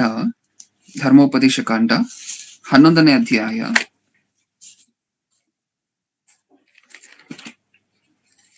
ಧರ್ಮೋಪದೇಶ ಕಾಂಡ 11ನೇ ಅಧ್ಯಾಯ 14ನೇ ವಚನ. 11:14. ನಿಮಗೆ ಗೋಧಿ, ದ್ರಾಕ್ಷಿ ಎಣ್ಣೆಯು ಇವುಗಳ ಬೆಳೆ ಚೆನ್ನಾಗಿ ಉಂಟಾಗುವಂತೆ ಆತನು ನಿಮ್ಮ ಭೂಮಿಗೆ ಬೇಕಾದ ಮುಂಗಾರುಗಳನ್ನು ಸರಿಯಾಗಿ ನಡೆಸುವನು. ಹೌದಾ? ಏನಂದ್ರು? 2 ವಿಚಾರವನ್ನ ನೆನ್ಪಿಟ್ಕೋಬೇಕಂತೆ ದೇವ್ರು. ಏನಂತೆ? ಫಸ್ಟ್ ಯಾವ ಬೆಳೆಗೆ ಯಾವಾಗ ಮಳೆ ಬರ್ಬೇಕು ಅಂತ ನೆನ್ಪಿಟ್ಕೋಬೇಕಂತೆ. ನೆಕ್ಸ್ಟ್ ಅದಾದ ನಂತರ ಯಾವ್ಯಾವ ಡೇಟ್ಗೆ, ತಿಂಗಳಲ್ಲಿ ಯಾವ್ಯಾವ ದಿನಾಂಕಗಳಿಗೆ ನಾನು ಮಳೆಯನ್ನ ಕೊಡಬೇಕು. ಕೆಲವು ಬೆಳೆಗಳಿಗೆ ಜೂನ್ ಪ್ರಾರಂಭದಲ್ಲಿ ಮಳೆ ಬರಬೇಕು, ಕೆಲವು ಬೆಳೆಗಳಿಗೆ ಜೂನ್ 10ನೇ ತಾರೀಕು 11ನೇ ತಾರೀಕಿಂದ ಮಳೆ ಬರಬೇಕು, ಇನ್ನೂ ಕೆಲವು ಬೆಳೆಗಳಿಗೆ ಆಗಸ್ಟ್ ತಿಂಗಳಲ್ಲಿ ಮಳೆ ಬರಬೇಕು, ಇನ್ನೂ ಕೆಲವು ಬೆಳೆಗಳಿಗೆ ಏಪ್ರಿಲ್ ಅಲ್ಲಿ ಮಳೆ ಬರಬೇಕು. ನಾನ್ ಕತೆ ಹೇಳ್ತಿಲ್ಲ. ನಿಮ್ಗೆ ಗೊತ್ತಿರುವಂತಹ ಯಾರಾದ್ರೂ ರೈತರು ಇದ್ರೆ ಅವ್ರನ್ನ ಒಂದ್ಸರಿ ಕೇಳಿ ನೋಡಿ. ಅವ್ರು ಬೇರೆ ಬೇರೆ ಬೆಳೆಗಳನ್ನು ಬೆಳಿತಿರುವಂತವ್ರು ನಿಮ್ಗೆ ಗೊತ್ತಿದ್ರೆ ಅವ್ರನ್ನ ಒಂದ್ಸರಿ ಕೇಳಿ ನೋಡಿ. ಎಲ್ಲಾ ಬೆಳೆಗೂ ಒಂದೇ ಕಾಲದಲ್ಲಿ ಮಳೆ ಬಂದ್ರೆ ಆಗುತ್ತಾ ಅಣ್ಣ ಅಂತ ಕೇಳಿ ನೋಡಿ. ಖಂಡಿತ ಆಗೋದಿಲ್ಲ ಅಂತಾರೆ. ಏನಕ್ಕೋಸ್ಕರ? ಕೆಲವು ಬೆಳೆಗಳಿಗೆ ಏಪ್ರಿಲ್ ಅಲ್ಲಿ ಮಳೆ ಬರ್ಬೇಕು, ಕೆಲವು ಬೆಳೆಗಳಿಗೆ ಜೂನ್ ಅಲ್ಲಿ ಮಳೆ ಬರ್ಬೇಕು. ಹೌದಾ? ಇದು ನಿಮಗ್ ಗೊತ್ತಾ ಪ್ರಿಯರೇ? ನಮಗ್ ಗೊತ್ತಾ ಹೋಗ್ಲಿ? ನಮ್ಮಲ್ಲಿ ರೈತರು ಯಾರಿದಾರೋ ಅವ್ರನ್ನ ಹೊರಗಡೆ ತೆಗೆದ್ಬೇಡ.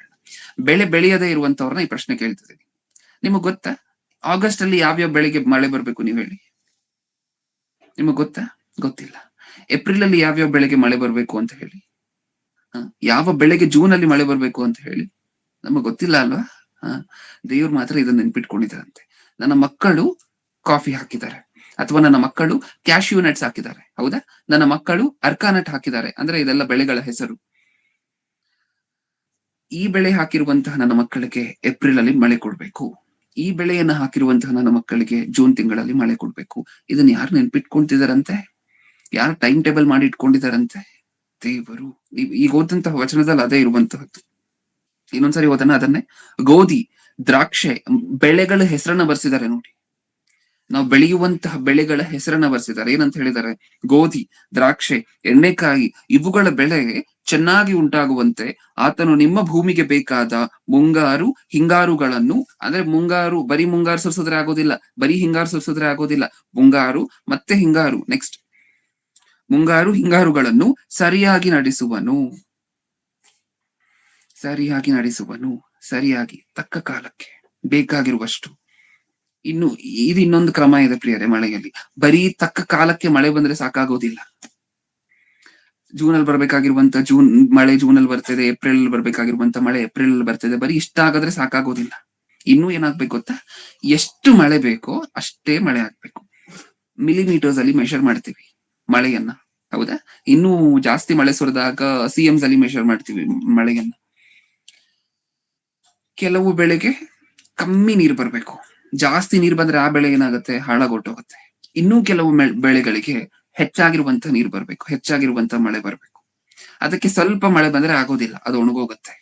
ಅಂದ್ರೆ ಯಾವ ಬೆಳೆಗೆ ಎಷ್ಟು ನೀರ್ ಬೇಕು ಅನ್ನುವಂತಹದನ್ನ ಮೆಷರ್ ಮಾಡ್ತಾರ ದೇವ್ರು. ಭೂಮಿಯ ಮೇಲೆ ಮಳೆ ಆಗೋದಕ್ಕಿಂತ ಮುಂಚೆ ದೇವ್ರು ಏನೇನೆಲ್ಲ ತಲೆಲಿಟ್ಕೊಂಡು ಮಳೆ ಸುರಿಸ್ಬೇಕು ಗೊತ್ತಾ? ಏನೆಲ್ಲ ಯೋಚನೆ ಮಾಡ್ಬೇಕು ದೇವ್ರು? ಫಸ್ಟ್ ಯಾವ ಬೆಳೆಗೆ ಯಾವ ತಿಂಗಳಲ್ಲಿ ಮಳೆ ಕೊಡ್ಬೇಕು, ಫಸ್ಟ್ ಪಾಯಿಂಟ್. ಸೆಕೆಂಡ್ ಪಾಯಿಂಟ್, ಯಾವ ಬೆಳೆಗೆ ಎಷ್ಟು ಮಳೆ ಕೊಡ್ಬೇಕು, ಯಾವ ಬೆಳೆಗೆ ಎಷ್ಟು ಮಳೆ ಕೊಡ್ಬೇಕು. ಅದಕ್ಕೆ ನಾನು ಆಗ್ಲೇ ಹೇಳಿದ್ನಲ್ವಾ, ಪ್ರೀ ಮಾನ್ಸೂನಲ್ ಶವರ್ಸ್, ಬೇಸಿಗೆ ಕಾಲದ ಕೊನೆಯಲ್ಲಿ ಸುರಿಯುತ್ತೆ ಮಳೆ ಅಂತ ಹೇಳಿ. ಆ ಮಳೆ ನೀವು ಮಳೆಗಾಲದ ತರ ಗಂಟೆಗಟ್ಟಲೆ ಸುರಿಯೋದಿಲ್ಲ. ಮಳೆ ಬರೀ 5 ನಿಮಿಷ ಬರುತ್ತೆ ಅಷ್ಟೇ, 5 minutes. ಆ ನೀರು ಹಂಗೆ ಚುಮುಕ್ಸಿದ್ರೆ ಸಾಕು ಯಾವ್ದ್ರ ಮೇಲೆ? ಬೆಳೆಯ ಮೇಲೆ. ಆ ಬೆಳೆಗಳು ಹೊಡೆದು ಹಣ್ಣು ಕೊಡ್ಲಿಕ್ಕೆ, ಹೂವು ಕೊಡ್ಲಿಕ್ಕೆ ಶುರು ಆಗುತ್ತೆ. 5 ನಿಮಿಷ ಬಂದ್ರೆ ಸಾಕು. ಅದು ಅದರ ಸ್ಪೆಷಾಲಿಟಿ. ಹೌದಾ? 5 ನಿಮಿಷನ ಯೋಚನೆ ಮಾಡಿ ಹೆಂಗ್ ಕೊಟ್ರು ದೇವ್ರು ಆ ಮಳೆಯನ್ನ. ಎಷ್ಟು ಮಳೆ ಬೇಕೋ ಅದನ್ನ ಕ್ಯಾಲ್ಕುಲೇಟ್ ಮಾಡ್ತಿದ್ರಂತೆ ದೇವ್ರು. ಸರಿಯಾಗಿ ಎಷ್ಟು ಮಳೆ ಬೇಕು ಅಷ್ಟೇ. ಒಬ್ರು ಗೋಧಿ ಬೆಳಿತಾರೆ, ಇನ್ನೊಬ್ರು ದ್ರಾಕ್ಷಿ ಬೆಳಿತಾರೆ. ಇದೆರಡಕ್ಕೂ ಬೇಕಾಗಿರುವಂತಹ ನೀರು ಒಂದೇ ಅಲ್ಲ.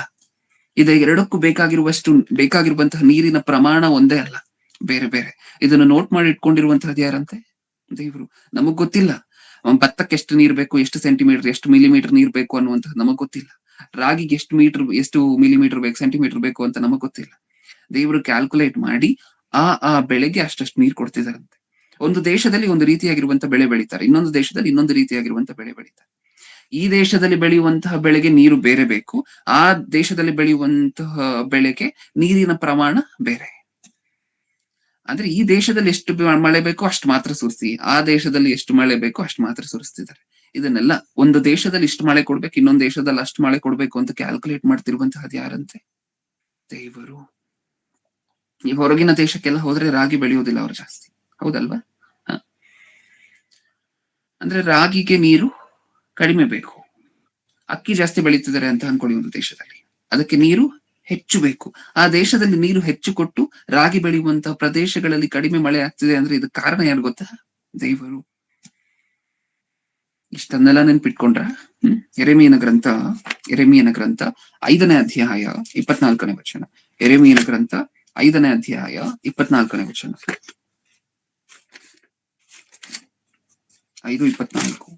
ಮುಂಗಾರು ಹಿಂಗಾರು ಅಂತೂ ಸಕಾಲದ ಮಳೆಯನ್ನು ದಯಪಾಲಿಸಿ ಸುಗ್ಗಿಯ ಕ್ಲುಪ್ತವಾರಗಳನ್ನು ನಮಗಾಗಿ ಪ್ರತ್ಯೇಕಪಡಿಸುವ ನಮ್ಮ ದೇವರಾದ ಯೆಹೋವನಲ್ಲಿ ಭಯಭಕ್ತಿ ಇಡೋಣ ಎಂದು ಮನದಲ್ಲಿ ಅಂದುಕೊಳ್ಳುವುದಿಲ್ಲ. ಇಲ್ಲೇನಂದ್ರು? ಕ್ಲುಪ್ತವಾರಗಳಲ್ಲಿ ದೇವ್ರು ಮಳೆ ಕೊಡ್ಬೇಕಾದ್ರೆ ಕ್ಲುಪ್ತವಾರಗಳಲ್ಲಿ ಕೊಡ್ತಾರಂತೆ. ಆ ಪದ ಓದಿದ್ವಿ, ನಮಗ್ ನೆನಪಿದೆಯಾ? ಅದರಲ್ಲಿ ಮುಂಗಾರು ಹಿಂಗಾರು ಅಂತೂ ಸಕಾಲದ ಮಳೆಯನ್ನು ದಯಪಾಲಿಸಿ ಸುಗ್ಗಿಯ ಕ್ಲುಪ್ತವಾರಗಳನ್ನು ನಮಗಾಗಿ ಪ್ರತ್ಯೇಕಪಡಿಸುವ. ಕ್ಲುಪ್ತವಾರಗಳು, ಕ್ಲುಪ್ತ ಅಂತ ಹೇಳಿದ್ರೆ ಎಕ್ಸಾಕ್ಟ್ ಡೇಟ್ಸ್, ಸರಿಯಾಗಿರುವಂತ ಆಕ್ಯುರೇಟ್ ಆಗಿರುವಂತಹ ಡೇಟ್ ಗಳಲ್ಲಿ ನಡೆಯುತ್ತಂತೆ. ದೇವರು ಏರ್ಪಡಿಸಿರುವಂತಹ ಈ ಮಳೆಗಾಲ, ಸುಗ್ಗಿ ಅನ್ನುವಂತಹದ್ದೆಲ್ಲ ಆಕ್ಯುರೇಟ್ ಆಗಿ ಡೇಟ್ಸ್ ಪ್ರಕಾರ ನಡೆಯುತ್ತಂತೆ, ಮಿಸ್ ಆಗೋದಿಲ್ಲ. ದೇವರು ಕನಸ್ಕೊಂಡಿದ್ದ ಹಂಗೆ ಪ್ರಿಯರೇ, ನನ್ನ ಮಕ್ಕಳಿಗೆ ನನ್ ಮಳೆಯನ್ನ ಹೆಂಗ್ ಸುರಿಸ್ಬೇಕು, ಬೇಕಾಗಿರುವಂತ ತಕ್ಕ ಕಾಲಕ್ಕೆ ಸುರಿಸ್ಬೇಕು. ತುಂಬಾ ಜನ ರೈತರು ಕಾಯ್ದಿರ್ತಾರೆ ಗೊತ್ತಾ? ಅಪ್ಪ ಜೂನ್ 3ನೇ ವಾರದಲ್ಲಿ ಮಳೆ ಬರುತ್ತೆ, ನಾವು 1ನೇ ವಾರದಲ್ಲಿ ಬೀಜವನ್ನೆಲ್ಲ ಬಿತ್ತಿ ಮಣ್ಣನ್ನೆಲ್ಲ ಹದ ಮಾಡಿರ್ಬೇಕು ಅಂತ ಹೇಳಿ ಪ್ಲಾನ್ ಮಾಡ್ತಾರೆ ಗೊತ್ತಾ ನಮಗೆ? ಸಾಕಷ್ಟು ಜನ ರೈತರು ಇದನ್ನ ಮಾಡ್ತಾರೆ. ಬೀಜ ಬಿತ್ತುವುದಕ್ಕಿಂತ ಮುಂಚೆ ಮಳೆಯನ್ನ ಎಕ್ಸ್ಪೆಕ್ಟ್ ಮಾಡ್ತಾರೆ, ನಿರೀಕ್ಷಿಸ್ತಾರೆ. ಓಕೆ, ಜೂನ್ 3ನೇ ವಾರದಲ್ಲಿ ಮಳೆ ಬರುತ್ತೆ ಅಂತ ಹೇಳಿ ನಿರೀಕ್ಷಿಸ್ತಾರೆ. ಹಾಗೇ ಮಳೆಯನ್ನ ಸುರಿಸ್ಬೇಕು ಅಂತ ದೇವ್ರು ಕನಸ್ಕೊಂಡಿದ್ದಂತೆ. ಏನಂತೆ? ನನ್ನ ಮಕ್ಕಳು ಯಾವಾಗ ಮಳೆಯನ್ನ ನಿರೀಕ್ಷಿಸ್ತಾರೋ, ಜೂನ್ 3ನೇ ವಾರ ಕೊನೆಯ 3 ದಿನಗಳಲ್ಲಿ ಮಳೆ ಶುರು ಆಗತ್ತೆ. ಅಂದ್ರೆ 7 ದಿನ ವಾರದಲ್ಲಿದ್ದಾರೆ, ಆ 7 ದಿನದಲ್ಲಿ ಕೊನೆ 3 ವಾರಗಳಲ್ಲಿ ಮಳೆ ಶುರು ಆಗತ್ತೆ ಅಂತ ನನ್ನ ಮಕ್ಕಳು ಎಕ್ಸ್ಪೆಕ್ಟ್ ಮಾಡ್ತಿದಾರಲ್ವಾ? ನಾನು ಅವಾಗ್ಲೇ ಮಳೆಯನ್ನ ಕೊಡ್ಬೇಕು. ನನ್ನ ಮಕ್ಕಳು ಯಾವಾಗ ಕಾಯ್ತಿದಾರೋ ಅವಾಗೆ ಮಳೆಯನ್ನ ಕೊಡ್ಬೇಕು. ಇದೇ ತರ ಅಂತೆ ದೇವ್ರು ಕನಸ್ಕೊಂಡಿತ್ತು. ನಾನ್ ಟೈಮ್ ಟೇಬಲ್ ಮಾಡ್ಕೋತೀನಿ, ನನ್ನ ಮಕ್ಕಳು ಯಾವಾಗ ಎಕ್ಸ್ಪೆಕ್ಟ್ ಮಾಡ್ತಿದಾರೋ ಅವಾಗ ಮಳೆಯನ್ನ ಕೊಡ್ತೀನಿ. ಕ್ಲುಪ್ತ ವಾರಗಳು ಅನ್ನುವಂತ ಪದಕ್ಕೆ ಅರ್ಥ ಇದೆ, ಆಕ್ಯುರೇಟ್ ಆಗಿರುವಂತ ಟೈಮ್ ಅಲ್ಲಿ ದೇವ್ರು ಮಳೆಯನ್ನ ಸುರಿಸ್ತಿದಾರಂತೆ. ಓಕೆ, ಈಗ ಇನ್ನೊಂದು ಫೇಸ್ ಅನ್ನ ನೋಡೋಣ. ಈ ಅಂಶದ ಇನ್ನೊಂದು ಫೇಸ್ ಅನ್ನ ನೋಡೋಣ ಕೊನೆ 10 ನಿಮಿಷದಲ್ಲಿ. ಏನನ್ನ ನೋಡ್ತಿದೀವಿ ಇಷ್ಟಕ್ಕೂ? ಯಾವತ್ತಾದ್ರೂ ಮಳೆಗೆ ಸಂಬಂಧಪಟ್ಟಿರುವಂತ ಇಷ್ಟು ರೆಫರೆನ್ಸ್ ಅನ್ನ ಸತ್ಯವೇದದಲ್ಲಿ ತೆಗೆದು ಓದಿದೀವ ಪ್ರಿಯರೇ? ಯಾವತ್ತಾದ್ರೂ ಮಳೆಗೆ ಸಂಬಂಧಪಟ್ಟಿರುವಂತಹ ಎಷ್ಟು ರೆಫರೆನ್ಸ್ ಅನ್ನ ಓದಿದೀವಿ ಇವಾಗವರೆಗೂ? ಬರ್ದಿಟ್ಕೊಂಡಿರುವಂತವ್ರು ಯಾರಾದ್ರೂ ಹೇಳ್ತೀರಾ ಪಟ್ ಅಂತ? 8. ಯಾವತ್ತಾದ್ರೂ 8 ರೆಫರೆನ್ಸ್ ಗಳನ್ನ ಲೈನ್ ಆಗಿ ತೆಗೆದು ನೋಡಿದೀವ ಮಳೆಗೆ ಸಂಬಂಧಪಟ್ಟಂತೆ? ನಾವೆಲ್ಲ ಸತ್ಯವೇದ ಓದುವಂತವರೇ ಅಲ್ವಾ? ಸತ್ಯವೇದ ಓದುವಂತಹ ನಾವೇ ಮಳೆಗೆ ಸಂಬಂಧಪಟ್ಟಂತೆ ಈ ರೆಫರೆನ್ಸ್ ಗಳನ್ನೆಲ್ಲ ನೋಡಿ, ಈ ರೆಫರೆನ್ಸ್ ಗಳನ್ನ ಪ್ರಕೃತಿಗೆ ಮ್ಯಾಚ್ ಮಾಡಿ, ಮಳೆ ಸುರಿಯುವಂತಹದಕ್ಕೆ ಮ್ಯಾಚ್ ಮಾಡಿ. ನನ್ನ ಮಗನ ಸಿಲೆಬಸ್ ಅಲ್ಲೂ ಪ್ರೀ ಮಾನ್ಸೂನಲ್ ಶವರ್ಸ್ ಇದೆ, ಪೋಸ್ಟ್ ಮಾನ್ಸೂನಲ್ ಶವರ್ಸ್ ಇದೆ, ಮುಂಗಾರು ಮಳೆ ಇದೆ, ಹಿಂಗಾರು ಮಳೆ ಇದೆ. ದೇವ್ರ ಸತ್ಯವೇದದಲ್ಲಿ ಬರ್ಸಿದಾರಲ್ವ ಮುಂಗಾರು ಹಿಂಗಾರು ಮಳೆ ಬಗ್ಗೆ. ಹಂಗಂದ್ರೆ ಈ ದೇವ್ರ ಸೃಷ್ಟಿ ಮಾಡಿರುವಂತಹದ್ದು ಅಂತ ಯಾವತ್ತಾದ್ರೂ ಆಶ್ಚರ್ಯ ಪಟ್ಟಿದೀವ? ಯಾವತ್ತಾದ್ರೂ ಬೆರಗಾಗಿದ್ದೀವ? ಯೋಚನೆ ಮಾಡಿದ್ರೆ ಅಲ್ವಾ ಬೆರಗಾಗುವಂತಹದ್ದು, ಹೌದಲ್ವಾ? ಅದನ್ನ ಯಾವತ್ತಾದ್ರೂ ಆಲೋಚನೆ ಮಾಡಿದ್ರೆ ಅಲ್ವಾ ನಾವು ಆಶ್ಚರ್ಯ ಪಡುವಂತಹದ್ದು? ಆಲೋಚನೆ ಮಾಡಿಲ್ಲ ಅಲ್ವಾ? ಮಳೆ ಬಂತು, ಬೆಳೆ ಬೆಳೀತು, ಆ ಬೆಳೆಯಿಂದನೂ ಹೊಟ್ಟೆ ತುಂಬಿಸ್ಕೊಂಡಿರುವಂತ ಸಾಕಷ್ಟು ಉದಾಹರಣೆಗಳಿದೆ. ಯಾವತ್ತು ಆ ಬೆಳೆ ಹೇಗೆ ಬೆಳೀತು, ತಕ್ಕ ಕಾಲಕ್ಕೆ ಮಳೆ ಕೊಡ್ತಿರುವಂತಹದ್ದು ಯಾರು? ಮುಂಗಾರು ಮಳೆ ಅಂದ್ರೆ ಏನು, ಹಿಂಗಾರು ಮಳೆ ಅಂದ್ರೆ ಏನು? ಕೆಲವು ಬೆಳೆಗಳನ್ನ ನಾವು ಏಪ್ರಿಲ್ ಅಲ್ಲಿ ಬಿತ್ತಿದ್ವಿ, ಅದಕ್ಕೂ ಮಳೆ ಬಂತು. ಕೆಲವು ಬೆಳೆಗಳನ್ನು ಜೂನ್ಗಿಂತ ಮುಂಚೆ ಬಿತ್ತಿದ್ವಿ, ಅದಕ್ಕೂ ಮಳೆ ಬಂತು. ಇದಕ್ಕೆ ಎಷ್ಟು ಬೇಕು ಮಳೆ ಅಷ್ಟು ಬಂತು, ಅದಕ್ಕೆ ಎಷ್ಟು ಬೇಕು ಮಳೆ ಅಷ್ಟು ಬಂತು. ಇದನ್ನೆಲ್ಲ ಕ್ಯಾಲ್ಕುಲೇಟ್ ಮಾಡಿ ಯಾರಪ್ಪ ಸುರಿಸ್ತಿರುವಂತಹದ್ದು ಅಂತ ಯಾವತ್ತಾದ್ರೂ ಆಲೋಚನೆ ಮಾಡಿದೀವ? ಈ ಪ್ರಪಂಚ ಆಲೋಚನೆ ಮಾಡಿದ್ಯಾ? ಇಡೀ ಪ್ರಪಂಚದಲ್ಲಿ ಎಲ್ಲರೂ ಸಹ ಹೊಟ್ಟೆ ತುಂಬಿಸ್ಕೊಳ್ಳುವಂತವ್ರೇನಾ? ಒಬ್ಬ ವ್ಯಕ್ತಿಯನ್ನ ತೋರಿಸಿ ಪ್ರಿಯರ, ನಾನು ಮಳೆ ಬೇಡ ಅನ್ನುವಂತಹ ಒಬ್ಬ ವ್ಯಕ್ತಿಯನ್ನ ತೋರಿಸಿ ಪ್ರಪಂಚದಲ್ಲಿ. ಕಾಣ್ತಾರ ನಿಮಗೆ? ಕಾಣ್ತಾರ? ಒಬ್ಬೊಬ್ಬರಿಗೂ ಮಳೆ ಅನ್ನುವಂತಹದ್ದು ಬೇಕಾ? ಒಬ್ಬರ ಹೊಟ್ಟೆ ತುಂಬುತ್ತದೆ ಅಂತ ಹೇಳಿದ್ರೆ ಒಂದೊತ್ತು ಆಹಾರದಿಂದ ಮಳೆ ಅನ್ನುವಂತಹದ್ದು ಅದಕ್ಕಿರುವಂತಹ ಮೂಲ ಕಾರಣನ? ಹೌದು. ಆದ್ರೆ ಯಾವತ್ತಾದ್ರೂ ಈ ಮಳೆ ಹೇಗ್ ಬರ್ತದೆ ಅಂತ ಯೋಚನೆ ಮಾಡಿದೀವ? ಯಾರು ಈ ಟೈಮ್ ಟೇಬಲ್ ಎಲ್ಲ ಹಾಕೊಂಡು ಸರಿಯಾಗಿ ಸುರಿಸ್ತಿದ್ದಾರೆ ಅಂತ ಯೋಚನೆ ಮಾಡಿದೀವ? ಇಲ್ಲ. ದೇವ್ರು ಏನಂತ ಕನಸ್ಕೊಂಡಿರ್ತಾರೆ ಮಳೆಯನ್ನ ಸೃಷ್ಟಿ ಮಾಡ್ಬೇಕಾದ್ರೆ, ಮಳೆ ಅನ್ನುವಂತ ಪದ್ಧತಿಯನ್ನ ಇಡ್ಬೇಕಾದ್ರೆ ಏನಂತ ಕನಸ್ಕೊಂಡಿರ್ತಾರೆ? ನಾನು ಮುಂಗಾರು ಮಳೆಯನ್ನ ಸುರಿಸ್ತೇನೆ, ನಾನು ಹಿಂಗಾರು ಮಳೆಯನ್ನ ಸುರಿಸ್ತೇನೆ, ನಾನು ಯಾವ ಬೆಳೆಗೆ ಎಷ್ಟು ನೀರ್ ಬೇಕೋ ಅಷ್ಟು ನೀರನ್ನ ಕೊಡ್ತೀನಿ. ಇದನ್ನೆಲ್ಲ ನೋಡಿದಂತಹ ನನ್ನ ಮಕ್ಕಳು ಆಶ್ಚರ್ಯಚಕಿತರಾಗಿ, ಬೆರಗಾಗಿ, ವಿಸ್ಮಯಾಕೃತರಾಗಿ ಯೋಚನೆ ಮಾಡ್ತಾರೆ, ನನ್ನ ತಂದೆ ನನಗೋಸ್ಕರ ಎಷ್ಟು ಯೋಚನೆ ಮಾಡಿದ್ರು ಅಂತ ಯೋಚನೆ ಮಾಡ್ತಾರೆ, ಅನ್ಕೊಳ್ತಾರೆ. ನಾನು ನನ್ನ ಮಕ್ಕಳ ನೆನಪಿಗೆ ಬರ್ತೀನಿ. ಅದಕ್ಕೆ ನೀವು ಒಂದು ಮಾತನ್ನ ಓದಿದ್ರಿ, ಫಸ್ಟ್ ಒಂದು ರೆಫರೆನ್ಸ್ ಅನ್ನು ಓದಿದಾಗ, ದೇವರು ತನ್ನ ವಿಷಯದಲ್ಲಿ ಸಾಕ್ಷಿ ಕೊಡದೇ ಇರಲಿಲ್ಲ. ನೆನಪಿದ್ಯಾ ನಮ್ಗೆ ಇದನ್ನು ಓದಿತ್ತು? ದೇವರು ತನ್ನ ವಿಷಯದಲ್ಲಿ ಸಾಕ್ಷಿ ಕೊಡದೇ ಇರಲಿಲ್ಲ. ಈ ಮಾತು ಓದಿರುವಂತಹ ನೆನಪಿದ್ಯಾ ನಮಗೆ? ಹೌದು. ಏನದರ ಅರ್ಥ ಏನು? ದೇವರು ತನ್ನ ಬಗ್ಗೆ ಯಾವತ್ತು ಹೇಳ್ಕೊಳ್ದೇ ಇರ್ಲಿಲ್ಲ. ತೋರ್ಸಿದ್ರು, ಮಳೆ ಮಾಡಿ ತೋರ್ಸಿದ್ರು. ದೇವ್ರ ಕಣ್ಣು ಕಾಣದೇ ಇರ್ಬೋದು, ಆದ್ರೆ ದೇವ್ರು ಸೃಷ್ಟಿ ಮಾಡಿರುವಂತ ಮಳೆ ನಮ್ಮ ಕಣ್ಣು ಕಾಣಿಸ್ತಿದ್ಯಾ? ದೇವ್ರು ಸೃಷ್ಟಿ ಮಾಡಿರುವಂತ ಸೂರ್ಯನ ನಮ್ಮ ಕಣ್ಣು ಕಾಣಿಸ್ತಿದನ? ಇದೆಲ್ಲ ಕಣ್ಣು ಕಾಣಿಸ್ತಿದ್ಯಾ? ಇದೆಲ್ಲ ದೇವರು ತನ್ನನ್ನ ಐಡೆಂಟಿಫೈ ಮಾಡ್ಲಿಕ್ಕೆ ನಮಗೋಸ್ಕರ ಇಟ್ಟಿರುವಂತಹ ಸಾಕ್ಷಿಗಳು, ಎವಿಡೆನ್ಸಸ್. ಹೌದಾ? ಕಾಣದೇ ಇರುವಂತಹ ದೇವರನ್ನು ಹೇಗ್ ನಂಬಬೇಕು ಅಂದ್ರೆ, ಕಾಣುವಂತಹ ಮಳೆಯನ್ನು ನೋಡಿ ಕಾಣದೇ ಇರುವಂತಹ ದೇವರನ್ನ ನಂಬಬೇಕು. ಕಾಣದೇ ಇರುವಂತಹ ದೇವರನ್ನ ಹೇಗ್ ನಂಬಬೇಕು ಅಂದ್ರೆ, ಕಾಣುವಂತಹ ಸೂರ್ಯನನ್ನ ನೋಡಿ, ಕಾಣುವಂತಹ ಮೋಡಗಳನ್ನ ನೋಡಿ ಕಾಣದೇ ಇರುವಂತಹ ದೇವರನ್ನ ನಂಬಬೇಕು. ಈ ಮೋಡ ದೇವರಿದ್ದಾರೆ ಅಂತ ಹೇಳಲಿಕ್ಕೆ ಸಾಕ್ಷಿ, ಈ ಮಳೆ ದೇವರು ನಮಗೋಸ್ಕರ ಕಷ್ಟಪಟ್ರು ಅಂತ ಹೇಳಲಿಕ್ಕೆ ಸಾಕ್ಷಿ. ಹೌದಾ? ಮಳೆಯನ್ನ ನೋಡಿದಾಗಾದ್ರೂ ದೇವ್ರ ನೆನಪು ಬರ್ಬೇಕಿತ್ತು, ಬಂದ್ರ? ಮೋಡಗಳನ್ನ, ಅಷ್ಟು ಭಾರ ಇರುವಂತಹ ಮೋಡಗಳು ಹೇಗೆ ಆಕಾಶದಲ್ಲಿ ನೇತಾಡುತ್ತದೆ? ಒಂದು ಪಿಲ್ಲರ್ ಇಲ್ಲ, ಒಂದು ಹಗ್ಗವನ್ನ ಕಟ್ಟಿಲ್ಲ ದೇವ್ರು ಮೇಲಿಂದ, ಏನನ್ನು ಮಾಡುತ್ತೆ. ಅಷ್ಟು ಭಾರ ಇರುವಂತಹ ನೀರು, ಅಷ್ಟೊಂದು ಗ್ಯಾಲನ್ ಗಟ್ಲೆ, ಲಕ್ಷ ಕೋಟಿ ಗಟ್ಲೆ ಗ್ಯಾಲನ್ಗಳು ನೀರಿರುವಂತಹ ಮೋಡ ಹೇಗೆ ನೇತಾಡುತ್ತದೆ ಆಕಾಶದಲ್ಲಿ? ಯೋಚನೆ ಮಾಡಿದ್ವಾ? ಇಲ್ಲ. ಇಷ್ಟೆಲ್ಲ ಮಾಡಿ ವೇಸ್ಟ್ ಅಲ್ವಾ ಪ್ರಿಯರೇ ದೇವ್ರು? ಒಂದ್ ವೇಳೆ ನಮಗೋಸ್ಕರನೇ ಇದನ್ನೆಲ್ಲ ಮಾಡಿದ್ರು, ಒಂದ್ ವೇಳೆ ನಾವ್ ಗುರ್ತಿಸ್ದೆ ಹೋದ್ರೆ ಇದನ್ನೆಲ್ಲ ದೇವ್ರು ಮಾಡಿದ್ರು ಅಂತ, ಇಷ್ಟು ಮಾಡಿ ವೇಸ್ಟ್ ಅಲ್ವಾ? ಯಾವ ಕಾರಣಕ್ಕೆ ಮಾಡ್ಬೇಕು ಹೇಳಿ? ತಕ್ಕ ಕಾಲಕ್ಕೆ ಏನಕ್ಕೋಸ್ಕರ ಕೊಡ್ಬೇಕು ದೇವ್ರು ಹೇಳಿ? ಏನಕ್ಕೋಸ್ಕರ ಕೊಡ್ಬೇಕು? ಏನಕ್ಕೋಸ್ಕರ ಮಾಡ್ಬೇಕು? ನಾವ್ ಗುರ್ತಿಸ್ತೀವಿ ಅಂತಾನೆ ಇದನ್ನೆಲ್ಲ ಮಾಡಿದ್ದು. ನಾವ್ ದೇವ್ರು ನಮಗೆ ನೆನಪು ಬರ್ತಾರೆ ಇದನ್ನೆಲ್ಲ ನೋಡಿದಾಗ ಅಂತಾನೆ ಇದನ್ನೆಲ್ಲ ಮಾಡಿದ್ರು. ನಮ್ಮ ಅನುಕೂಲಕ್ಕೆ ಮಾಡಿದಂತ ಇಷ್ಟು ಮಾಡಿದಂತಹ ನಮ್ಮ ತಂದೆ ಆ ಅನುಕೂಲವನ್ನ ನಾವು ಉಪಯೋಗ ಮಾಡ್ಕೋಬೇಕಾದ್ರೆ, ಅನುಭವಿಸಬೇಕಾದ್ರೆ ದೇವ್ರ ನೆನಪು ಬರದೇ ಹೋದ್ರೆ ಇದೆಲ್ಲ ಮಾಡಿದ್ ವೇಸ್ಟ್ ಅಲ್ವಾ? ಇನ್ನ ದೇವರು ಕೊಡ್ತಿರುವಂತಹ ಮಳೆಯನ್ನ, ಅದೇ ನೀರನ್ನ ಉಪಯೋಗ ಮಾಡ್ಕೊಂಡು ಜೀವನ ಮಾಡ್ಕೊಂಡು, ಅದೇ ಜೀವನದಲ್ಲಿ ಪಾಪಗಳನ್ನ ಮಾಡ್ಕೊಂಡು ಏನಕ್ ಕೊಡ್ಬೇಕಿತ್ತು ದೇವ್ರ ಇದನ್ನ? ಹೌದಾ? ಈಗ ಅದಕ್ಕೋಸ್ಕರನೇ ನೀವು ಗುರ್ತಿಸಿಲ್ಲ ಅಲ್ವಾ? ನಾನು ತಕ್ಕ ಕಾಲಕ್ಕೆ ನಿಮಗೆ ಮಳೆಯನ್ನ ಕೊಟ್ಟೆ, ನಿಮ್ಮ ಬೆಳೆಗಳು ಸರಿಯಾಗಿ ಕಾಲಕ್ಕೆ ಬೆಳೆಯುವಂತೆ ಮಾಡಿದೆ. ನೀವು ಗುರ್ತಿಸಿಲ್ಲ ಅಲ್ವಾ? ಅದಕ್ಕೋಸ್ಕರ ಏನ್ ಮಾಡ್ತೀನಿ ಗೊತ್ತಾ? ಏನ್ ಮಾಡ್ತೀನಿ? ಅದೇ ಮಳೆಯನ್ನ ಉಪಯೋಗ ಮಾಡ್ಕೊಂಡು ಏನ್ ಮಾಡ್ತೀನಿ? ಅದೇ ಯೆರೆಮೀಯನ ಗ್ರಂಥ 5ನೇ ಅಧ್ಯಾಯ 24ನೇ ವಚನವನ್ನ ಇನ್ನೊಂದ್ಸರಿ ಓದೋಣ. 5:24. ಮುಂಗಾರು ಹಿಂಗಾರು ಅಂತೂ ಸಕಾಲದ ಮಳೆಯನ್ನು ದಯಪಾಲಿಸಿ ಸುಗ್ಗಿಯ ಕ್ಲುಪ್ತವಾರಗಳನ್ನು ನಮಗಾಗಿ ಪ್ರತ್ಯೇಕಪಡಿಸುವ ನಮ್ಮ ದೇವರಾದ ಯೆಹೋವನಲ್ಲಿ ಭಯಭಕ್ತಿ ಇಡೋಣ ಎಂದು ಮನದಲ್ಲಿ ಅಂದುಕೊಳ್ಳುವುದಿಲ್ಲ. ಏನ್ ಅನ್ಕೊಂಡಿಲ್ವಂತೆ ನಾವು? ಪ್ರತ್ಯೇಕಪಡಿಸುವ ನಮ್ಮ ದೇವರಾದ ಯೆಹೋವನಲ್ಲಿ ಭಯಭಕ್ತಿ ಇಡೋಣ ಎಂದು ಮನದಲ್ಲಿ ಅಂದುಕೊಳ್ಳುವುದಿಲ್ಲ. ಯಾವತ್ತಾದ್ರೂ ಅನ್ಕೊಂಡಿದ್ವಾ? ಅಪ್ಪ, ಅಷ್ಟು ದೊಡ್ಡ ಮೋಡವನ್ನ ಮೇಲೆ ನೇತಾಡಿಸ್ತಿದಾರಲ್ವಾ, ಇನ್ನೆಷ್ಟು ಶಕ್ತಿವಂತರಾಗಿರ್ಬೋದು ಆ ದೇವರು, ಇನ್ನೆಷ್ಟು ಭಯಂಕರರಾಗಿರ್ಬೋದು ಆ ದೇವರು. ದೇವ್ರ ಮಾತನ್ನ ಕೇಳಿ ಮೋಡನೇ ಅಲ್ಲಿ ನಿಂತ್ಕೊಂಡ್ಬಿಟ್ಟಿದ್ದಾನೆ, ಅಲ್ಲಿ ನಿಂತ್ಕೋತೀನಿ ಅಂತ ಹೇಳಿ ದೇವ್ರು ಹೇಳಿದ್ದಾರೆ, ನೀನ್ ಇಲ್ಲಿ ನಿಂತ್ಕೋಬೇಕು ಮೋಡವೇ ಅಂತ ಮೋಡಕ್ಕೆ ಹೇಳಿದ್ರೆ ಅದು ಅಲ್ಲೇ ನಿಂತಿದೆ, ಅಲ್ಲಾಡ್ತಿಲ್ಲ. ದೇವ್ರು ಅಲ್ಲಾಡ್ಸೋವರೆಗೂ ಕದಲ್ತಿಲ್ಲ, ದೇವ್ರು ಕರಗ್ಸೋವರೆಗೂ ಕರಗ್ತಿಲ್ಲ, ಮಳೆಯಾಗಿ ಕೆಳಗಡೆ ಬೀಳ್ತಿಲ್ಲ ದೇವ್ರು ಹೇಳೋವರೆಗೂ. ಇಷ್ಟು ದೊಡ್ಡ ಮೋಡನೇ ದೇವ್ರ ಮಾತನ್ನ ಕೇಳ್ತಿದೆ ಅಂದಾಗ, ಇಷ್ಟು ಚಿಕ್ಕ ಮನುಷ್ಯರಾಗಿ ನಾವು ದೇವರಲ್ಲಿ ಭಯ ಭಕ್ತಿ ಇಟ್ಕೊಂಡಿರ್ಬೇಕು ಅಂತ ನಮ್ಗೆ ಯಾವತ್ತಾದ್ರೂ ಅನ್ಸಿದ್ಯಾ? ಅದನ್ನೇ ಅಲ್ಲಿ ಬರ್ಸಿರುವಂತಹದ್ದು. ಅಂತೂ ಸಕಾಲದ ಮಳೆಯನ್ನು ದಯಪಾಲಿಸಿ ಸುಗ್ಗಿಯ ಕ್ಲುಪ್ತವಾರಗಳನ್ನು ನಮಗಾಗಿ ಪ್ರತ್ಯೇಕಪಡಿಸುವ ನಮ್ಮ ದೇವರಾದ ಯೆಹೋವನಲ್ಲಿ ಭಯ ಭಕ್ತಿ ಇಡೋಣ ಎಂದು ಮನದಲ್ಲಿ ಅಂದುಕೊಳ್ಳುವುದಿಲ್ಲ. ಇಂಡಿಯನ್ ಅಗ್ರಿಕಲ್ಚರ್ಗೆ ಅತಿ ದೊಡ್ಡ ಚಾಲೆಂಜ್ ಏನ್ ಗೊತ್ತಾ? ಇಡೀ ಪ್ರಪಂಚದಲ್ಲಿ ವ್ಯವಸಾಯ ಮಾಡುವಂತವರಿಗೆ ಅತ್ಯಂತ ದೊಡ್ಡ ಚಾಲೆಂಜ್ ಏನ್ ಗೊತ್ತಾ ಇವಾಗ? ದೇವರು ಹಾಕಿರುವಂತಹ ಚಾಲೆಂಜ್. ನೀವು ಜೂನ್ 3ನೇ ವಾರದಲ್ಲಿ ಮಳೆಯನ್ನ ಎಕ್ಸ್ಪೆಕ್ಟ್ ಮಾಡಿದ್ರಲ್ವಾ? ಜೂನ್ 3ನೇ ವಾರದಲ್ಲಿ, ಓಕೆ, ನಾನು ಜೂನ್ 1ನೇ ವಾರದಲ್ಲಿ ಬೀಜವನ್ನೆಲ್ಲ ಬಿತ್ತಿ ಮಣ್ಣನ್ನು ಹದ ಮಾಡಿ ಬಂದಿದ್ದೀನಿ, ಜೂನ್ 3ನೇ ವಾರದಿಂದ ಮಳೆ ಬೀಳ್ಲಿಕ್ಕೆ ಶುರು ಆಗತ್ತೆ ಅಂತ ನೀವ್ ಎಕ್ಸ್ಪೆಕ್ಟ್ ಮಾಡಿ ಮನೆಗ್ ಬರ್ತೀರಲ್ವಾ? ನೀವ್ ಎಕ್ಸ್ಪೆಕ್ಟ್ ಮಾಡಿರುವಂತ ಕಾಲದಲ್ಲಿ ಇನ್ ಮುಂದೆ ನಾನು ಮಳೆ ಸುರಿಸೋದಿಲ್ಲ ಅಂತಿದ್ದಾರೆ ದೇವ್ರು. ನೀವ್ ಅನ್ಕೊಂಡಿರುವಂತ ಕಾಲದಲ್ಲಿ ಇನ್ ಮುಂದೆ ನಾನು ಮಳೆಯನ್ನ ಕೊಡೋದಿಲ್ಲ ಅಂತಿದ್ದಾರೆ ದೇವ್ರು. ಹೌದಾ?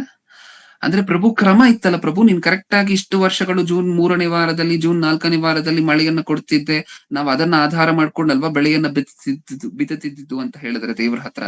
ದೇವ್ರ ಏನಂತಿದ್ರೆ ಗೊತ್ತಾ? ಹೌದು, ಒಂದು ಕ್ರಮ ಇತ್ತು, ಎಲ್ಲದಕ್ಕೂ ಸಹ ಟೈಮ್ ಟೇಬಲ್ ಇಟ್ಕೊಂಡಿದ್ದೆ. ಇಷ್ಟ ದಿನ ಟೈಮ್ ಟೇಬಲ್ ಪ್ರಕಾರನೇ ನಿಮಗ್ ಮಳೆ ಕೊಡ್ತಿದ್ದೆ. ನೀವೇನ್ ಮಾಡಿಲ್ಲ? ಭಯಭಕ್ತಿಯಿಂದ ಇದ್ರ? ಇಲ್ಲ. ಹೋಗ್ಲಿ ಗುರ್ತಿಸಿದ್ರ? ಇಲ್ಲ. ಇವಾಗ ಏನ್ ಮಾಡ್ತಿದ್ದೀನಿ? ಈ ಕ್ರಮವನ್ನ ತಪ್ಪಿಸ್ತಿದೀನಿ. ಅಂದ್ರೆ ನೀವ್ ಅನ್ಕೊಂಡಾಗ ಮಳೆ ಬರೋದಿಲ್ಲ, ಇಷ್ಟ ಬಂದಂತೆ ಮಳೆ ಬರುತ್ತೆ. ಇಷ್ಟ ಬಂದಂತೆ ಮಳೆ ಬಂದ್ರೆ ನಮಗೇನು ಅನುಕೂಲ? ರೈತರಿಗೇನು ಅನುಕೂಲ ಇಲ್ಲ ಪ್ರಿಯರ, ಇಷ್ಟ ಬಂದಂತೆ ಮಳೆ ಬಂದ್ರೆ. ಏಕೆಂದ್ರೆ ಬೀಜವನ್ನ ಬಿತ್ತಬೇಕಾದ್ರೆ ರೈತನ ಮನಸ್ಸಲ್ಲಿ ಒಂದು ಪ್ಲಾನ್ ಇರುತ್ತೆ. ಯಾವಾಗೋ ಮಳೆ ಬಂದು ಯಾವಾಗ್ಲೋ ಬೀಜವನ್ನ ಬಿತ್ತಿದ್ರೆ ಪ್ರಯೋಜನ ಏನು? ಬೆಳೆ ಇನ್ನೇನ್ ಕುಯ್ಬೇಕು, ಹೌದಾ? ಬೆಳೆಯನ್ನ ಬಿತ್ತಿ ಬೀಜವನ್ನ ಬಿತ್ತಿದಾಗ ಆ ಸಸಿ ಸ್ಟೇಜ್ ಅಲ್ಲಿ ಇರ್ಬೇಕಾದ್ರೆ ಮಳೆ ಬಂದ್ರೆ ಉಪಯೋಗ ಇರುತ್ತೆ. ಬೆಳೆ ಎಲ್ಲ ಸರಿಯಾಗಿ ಬೆಳೆದು ನಿಂತಿದೆ ಅಂತ ಅನ್ಕೊಳ್ಳಿ, ಅವಾಗ ಜೋರಾಗಿರುವಂತ ಮಳೆ ಬಂತು ಅಂತ ಅನ್ಕೊಳ್ಳಿ, ಏನಾಗುತ್ತೆ? ಕೊಚ್ಕೊಂಡು ಹೋಗುತ್ತೆ ಎಲ್ಲವೂ ಸಹ. ಹೌದಾ? ಕ್ರಮದ ಪ್ರಕಾರ ಮಳೆ ಬರಬೇಕು. ಕ್ರಮದ ಪ್ರಕಾರ ಏನಕ್ಕೋಸ್ಕರ ಮಳೆ ಬರ್ತಿಲ್ಲ? ಇಲ್ಲಿ ಬರ್ಸಿದ್ದಾರೆ 25ನೇ ವರ್ಷ. ನಿಮ್ಮ ಅಪರಾಧಗಳು ಇವುಗಳನ್ನು ತಪ್ಪಿಸಿ ಬಿಟ್ಟಿವೆ, ನಿಮ್ಮ ಪಾಪಗಳು ನಿಮಗೆ ಮೇಲನ್ನು ತಡೆದಿವೆ. ಏನಂತೆ ತಪ್ಪಿಸಿರುವುದು? ಮಳೆ ಸುರಿಯುವಂತಹ ಕ್ರಮವನ್ನು ತಪ್ಪಿಸಿರುವಂತಹದ್ದು ಯಾವುದಂತೆ? ದೇವರು ಮರ್ತೋಗಿಲ್ಲ. ಮಳೆ ಈ ಕಾಲದಲ್ಲಿ ಸುರಿಸ್ಬೇಕು, ನನ್ನ ಮಕ್ಕಳು ಎಕ್ಸ್ಪೆಕ್ಟ್ ಮಾಡ್ತಿರ್ತಾರೆ, ಕಾಯ್ತಿರ್ತಾರೆ ಅನ್ನುವಂತ ವಿಚಾರವನ್ನು ದೇವರು ಮರ್ತೋಗಿಲ್ಲ. ಬೇಕು ಅಂತಾನೆ ನಮಗ್ ಬೇಕಾಗಿರ್ಬೇಕಾದ್ರೆ ಮಳೆ ಸುರಿಸ್ತಿಲ್ವಂತೆ, ನಮಗ್ ಬೇಡವಾಗಿರ್ಬೇಕಾದ್ರೆ ಮಳೆ ಕೊಡ್ತಿದಾರಂತೆ. ಈ ಕ್ರಮವನ್ನ ಯಾರು ತಪ್ಪಿಸಿದ್ದು ತಂದೆ ಅಂತ ಹೇಳಿ ಕೇಳಿದ್ರೆ ನೀವೇ ಅಂತಿದ್ದಾರೆ ದೇವ್ರು. ಹೌದಾ? ನಿಮ್ಮ ಅಪರಾಧಗಳು ಇದನ್ನೆಲ್ಲ ತಪ್ಪಿಸಿ ಬಿಟ್ಟಿವೆ, ನಿಮ್ಮ ಪಾಪಗಳು ನಿಮಗ್ ಮೇಲ್ ಉಂಟಾಗ್ಬೇಕಲ್ವಾ? ಸುಗ್ಗಿ ಕಾಲದಲ್ಲಿ ನಿಮಗ್ ಮೇಲದು, ಹೌದಾ? ಲಾಭ ನಿಮ್ಮ ಕೈಗೆ ಬರುತ್ತೆ, ನಿಮಗ್ ಮೇಲದು. ಆದ್ರೆ ಆ ಮೇಲನ್ನು ತಡೆದಿರುವಂತಹದ್ದು ಯಾವ್ದು ಗೊತ್ತಾ? ನಿಮ್ಮ ಪಾಪಗಳು. ಅದಕ್ಕೆ ಇಷ್ಟ ಬಂದಂತೆ ಮಳೆ ಬರುತ್ತೆ. ಬೇಕಾಗಿರ್ಬೇಕಾದ್ರೆ ಮಳೆ ಬರುವುದಿಲ್ಲ, ಬೇಡವಾಗಿರ್ಬೇಕಾದ್ರೆ, ಬೆಳೆಗೆಲ್ಲ ಬೆಳೆದು ರೆಡಿ ಆಗಿರ್ಬೇಕಾದ್ರೆ ಅವಾಗ ಮಳೆ ಬರುತ್ತೆ. ಬಂದು ಬೆಳೆದಿರುವಂತಹ, ಅಂದ್ರೆ ಕುಯ್ಲಿಕ್ಕೆ ರೆಡಿ ಆಗಿರುವಂತಹ ಎಲ್ಲ ಬೆಳೆಗಳು ಸಹ ಕೊಚ್ಕೊಂಡು ಹೋಗುತ್ತೆ. ಇದೇ ಅಲ್ವಾ ನಡೀತಿರುವಂತಹದ್ದಿದೆ ಅಲ್ವಾ? ಹಲವಾರು ವರ್ಷಗಳಿಂದ ನಡೀತಿರುವಂತಹದ್ದಿದೆ ಅಲ್ವಾ? ಯಾಕೆ ಹಿಂಗಾಯ್ತು? ದೇವ್ರು ಈ ರೀತಿ ಎಲ್ಲ ಕನಸ್ಕೊಂಡಿದ್ದು, ಈ ರೀತಿ ಮಳೆ ಕೊಡ್ಬೇಕು ಅಂತಲ್ಲ ಕನಸ್ಕೊಂಡಿದ್ದು. ತಕ್ಕ ಕಾಲದಲ್ಲಿ ಮಳೆ ಕೊಡ್ಬೇಕು, ನನ್ನ ಮಕ್ಕಳಿಗೆ ಯಾವಾಗ ಬೇಕೋ ಅವಾಗೆ ಮಳೆ ಕೊಡ್ಬೇಕು ಅಂತ ದೇವ್ರು ಅನ್ಕೊಂಡಿತ್ತು. ನಾವ್ ದೇವ್ರು ಅನ್ಕೊಂಡಂತೆ ಇರ್ಲಿಲ್ಲ ಅಲ್ವಾ? ಯೆಹೆಜ್ಕೇಲನ ಗ್ರಂಥ 13ನೇ ಅಧ್ಯಾಯ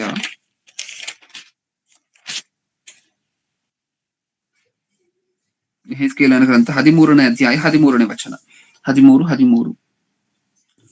ಹೀಗಿರಲು ಕರ್ತನಾದ ಯೆಹೋವನು ಇಂತೆನ್ನುತ್ತಾನೆ, ನಾನು ಸಿಟ್ಟುಗೊಂಡು ಗೋಡೆಯನ್ನು ಬಿರುಗಾಳಿಯಿಂದ ಒಡೆದು ಹಾಕುವೆನು. ಮುಂದೆ ಅದನ್ನು ನಾಶ ಮಾಡಲಿಕ್ಕೆ ವಿಪರೀತ ಮಳೆಯುಂಟಾಗುವುದು, ರೋಷದಿಂದ ಆನೆ ಕಲ್ಲುಗಳು ಸುರಿಯುವವು. ದೇವ್ರ ಕೋಪ ಬಂದ್ರೆ ಏನಾಗತ್ತಂತೆ? ವಿಪರೀತವಾಗಿರುವಂತಹ ಮಳೆ. ಟಿವಿಗಳಲ್ಲಿ ನೀವು ನೋಡಿದೀರಾ ಅಲ್ವಾ ಅಪ್ಪ? ಏನಂತ ನೋಡಿದೀರಾ? ಮಳೆರಾಯನೇ ನ್ಯೂಸ್ ಚಾನೆಲ್ಗಳಲ್ಲಿ ಬರುವಂತಹ ಟ್ಯಾಗ್ ಲೈನ್ಗಳು ಏನೇನು, ಟೈಟಲ್ಗಳು ಏನೇನು ಇಟ್ಕೊಂಡಿರ್ತಾರೆ? ಮಳೆ ಜಾಸ್ತಿಯಾಗಿ ಬೆಟ್ಟ ಗುಡ್ಡಗಳೆಲ್ಲ ಕುಸಿದು, ಮನೆಗಳೆಲ್ಲ ನೆಲಸಮ ಆಗಿ, ಮನುಷ್ಯರು ಸಹ ಮರಣ ಹೊಂದಿ, ಬೆಳೆಗಳೆಲ್ಲ ಕೊಚ್ಕೊಂಡು ಹೋದ ಆ ದೃಶ್ಯಕ್ಕೆ ನ್ಯೂಸ್ ಚಾನೆಲ್ ಅವರು ಇಡುವಂತಹ ಟೈಟಲ್ ಏನು ಆ ಪ್ರೋಗ್ರಾಮ್ಗೆ? ಮಳೆರಾಯನೇ ನಿನಗೆ ಕರುಣೆ ಇಲ್ವಾ? ಹೌದಾ? ಅಲ್ಲಿ ಮಳೆರಾಯನದ ತಪ್ಪು ನಿಮ್ಗೇನ್ ಅನ್ನಿಸ್ತಿದೆ? ಮಳೆರಾಯನದ ತಪ್ಪು ಅಂತ ಅನ್ನಿಸ್ತಿದ್ಯಾ? ತಪ್ಪ್ಯಾರು? ನಮ್ಮ ಅಪರಾಧಗಳು, ನಮ್ಮ ಪಾಪಗಳು ಅಂತ ದೇವ್ರು ಹೇಳ್ತಾರೆ. ನಾವ್ ಯಾರನ್ನ ಬ್ಲೇಮ್ ಮಾಡ್ತಿದೀವಿ? ಮಳೆರಾಯನೇ ನಿನಗಿನ್ನೂ ಕರುಣೆ ಇಲ್ವಾ?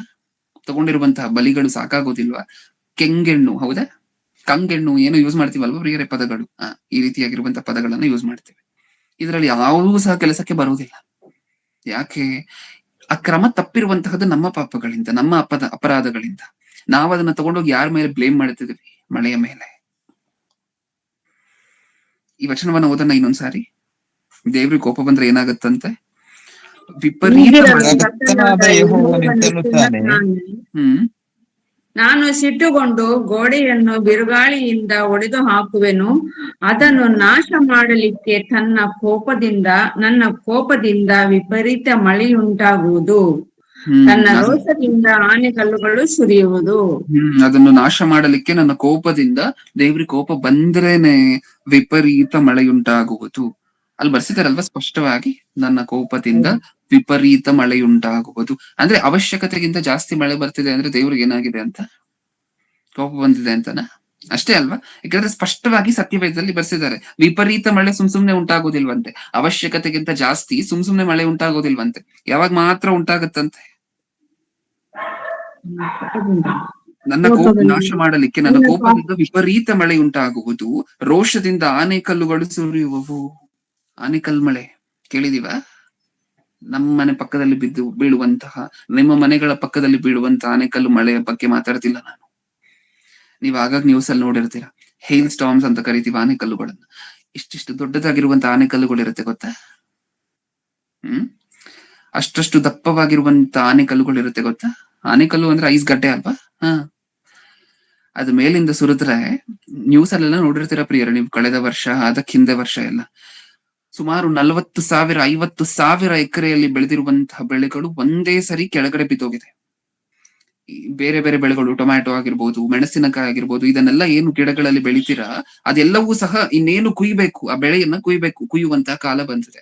ಈ ಆನೆಕಲ್ಲು ಮಳೆ ಬಂದು ಆ ಬೆಳೆಗಳ ಮೇಲೆ ಬಿದ್ದು ಎಲ್ಲವೂ ಸಹ ನೆಲ ಸಮ ಹಾಕಿ ಡೆಸ್ಟ್ರಾಯ್ ಆಗೋಗಿದೆ ಪೂರ್ತಿ. 40,000 ಎಕರೆನ. ಹೌದು, ಮಹಾರಾಷ್ಟ್ರದಲ್ಲಿ ರೀಸೆಂಟ್ ಆಗಿ ಆಯ್ತು. ಒಂದ್ಸರಿ ನ್ಯೂಸ್ ಅನ್ನ ನೋಡಿ ಅದನ್ನ, ಇದ ಸಂದೇಶ ಆದ ನಂತರ 40,000 ಎಕರೆ ಆನೆಕಲ್ಲು ಮಳೆಯಿಂದ ಡೆಸ್ಟ್ರಾಯ್ ಆಗಿರುವಂತಹ ಕ್ರಾಪ್ಸ್ ನ ಸಂಖ್ಯೆ.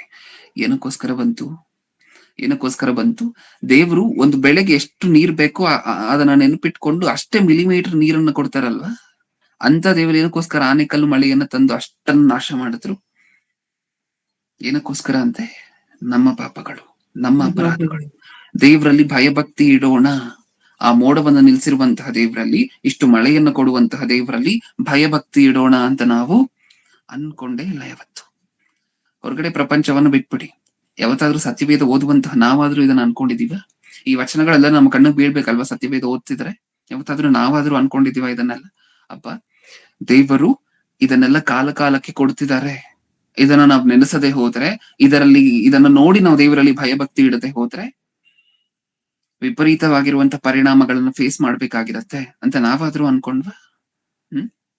ಇನ್ನು ಏನೇನ್ ಹೇಳಿದಾರೆ ಯೆರೆಮೀಯನ ಗ್ರಂಥ 47ನೇ ಅಧ್ಯಾಯ 2ನೇ ವಚನ. ಬೇಗ ಓದಿ ಪ್ರಿಯರೇ ಈಗಲಿಂದ.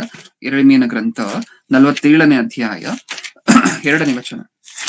47:2. ಯೆಹೋವನು ಇಂತೆನ್ನುತ್ತಾನೆ, ಈಗೋ ಪ್ರವಾಹವು ಬಡಗಳಿಂದ ಹೊರಟು ತುಂಬಿ ತುಳುಕುವ ತೊರೆಯಾಗಿ ದೇಶವನ್ನು, ಅದರಲ್ಲಿರುವ ಸಮಸ್ತವನ್ನು, ಪಟ್ಟಣದ ನಿವಾಸಿಗಳನ್ನು ಆಕ್ರಮಿಸುವುದು. ಆಗ ಅಲ್ಲಿರುವವರು ಮೊರೆ ಇಡುವರು, ದೇಶದವರೆಲ್ಲರೂ ಗೋಳಾಡುವರು. ಏನ್ ಅರ್ಥ ಆಯ್ತು ನಮ್ಗೆ ಇದರಿಂದ? ಯೆಹೋವನು ಇಂತೆನ್ನುತ್ತಾನೆ, ಈಗೋ ಪ್ರವಾಹವು ಬಡಗಲಿಂದ ಹೊರಟು ತುಂಬಿ ತುಳುಕುವ ತೊರೆಯಾಗಿ. ಪ್ರವಾಹ ಅಂದ್ರೆ ನಮಗ್ ಗೊತ್ತಲ್ವಾ? ಉತ್ತರ ಕರ್ನಾಟಕ ಇದ್ರಲ್ಲೆಲ್ಲ ಪ್ರವಾಹಗಳು ರೀಸೆಂಟ್ ಆಗಿ ಕಳೆದ ವರ್ಷ ಮಳೆಗಾಲದಲ್ಲಿ ಬಂದಿರುವಂತಹ ಪ್ರವಾಹಗಳನ್ನ ನಾವು ನೋಡಿದೀವಲ್ವಾ?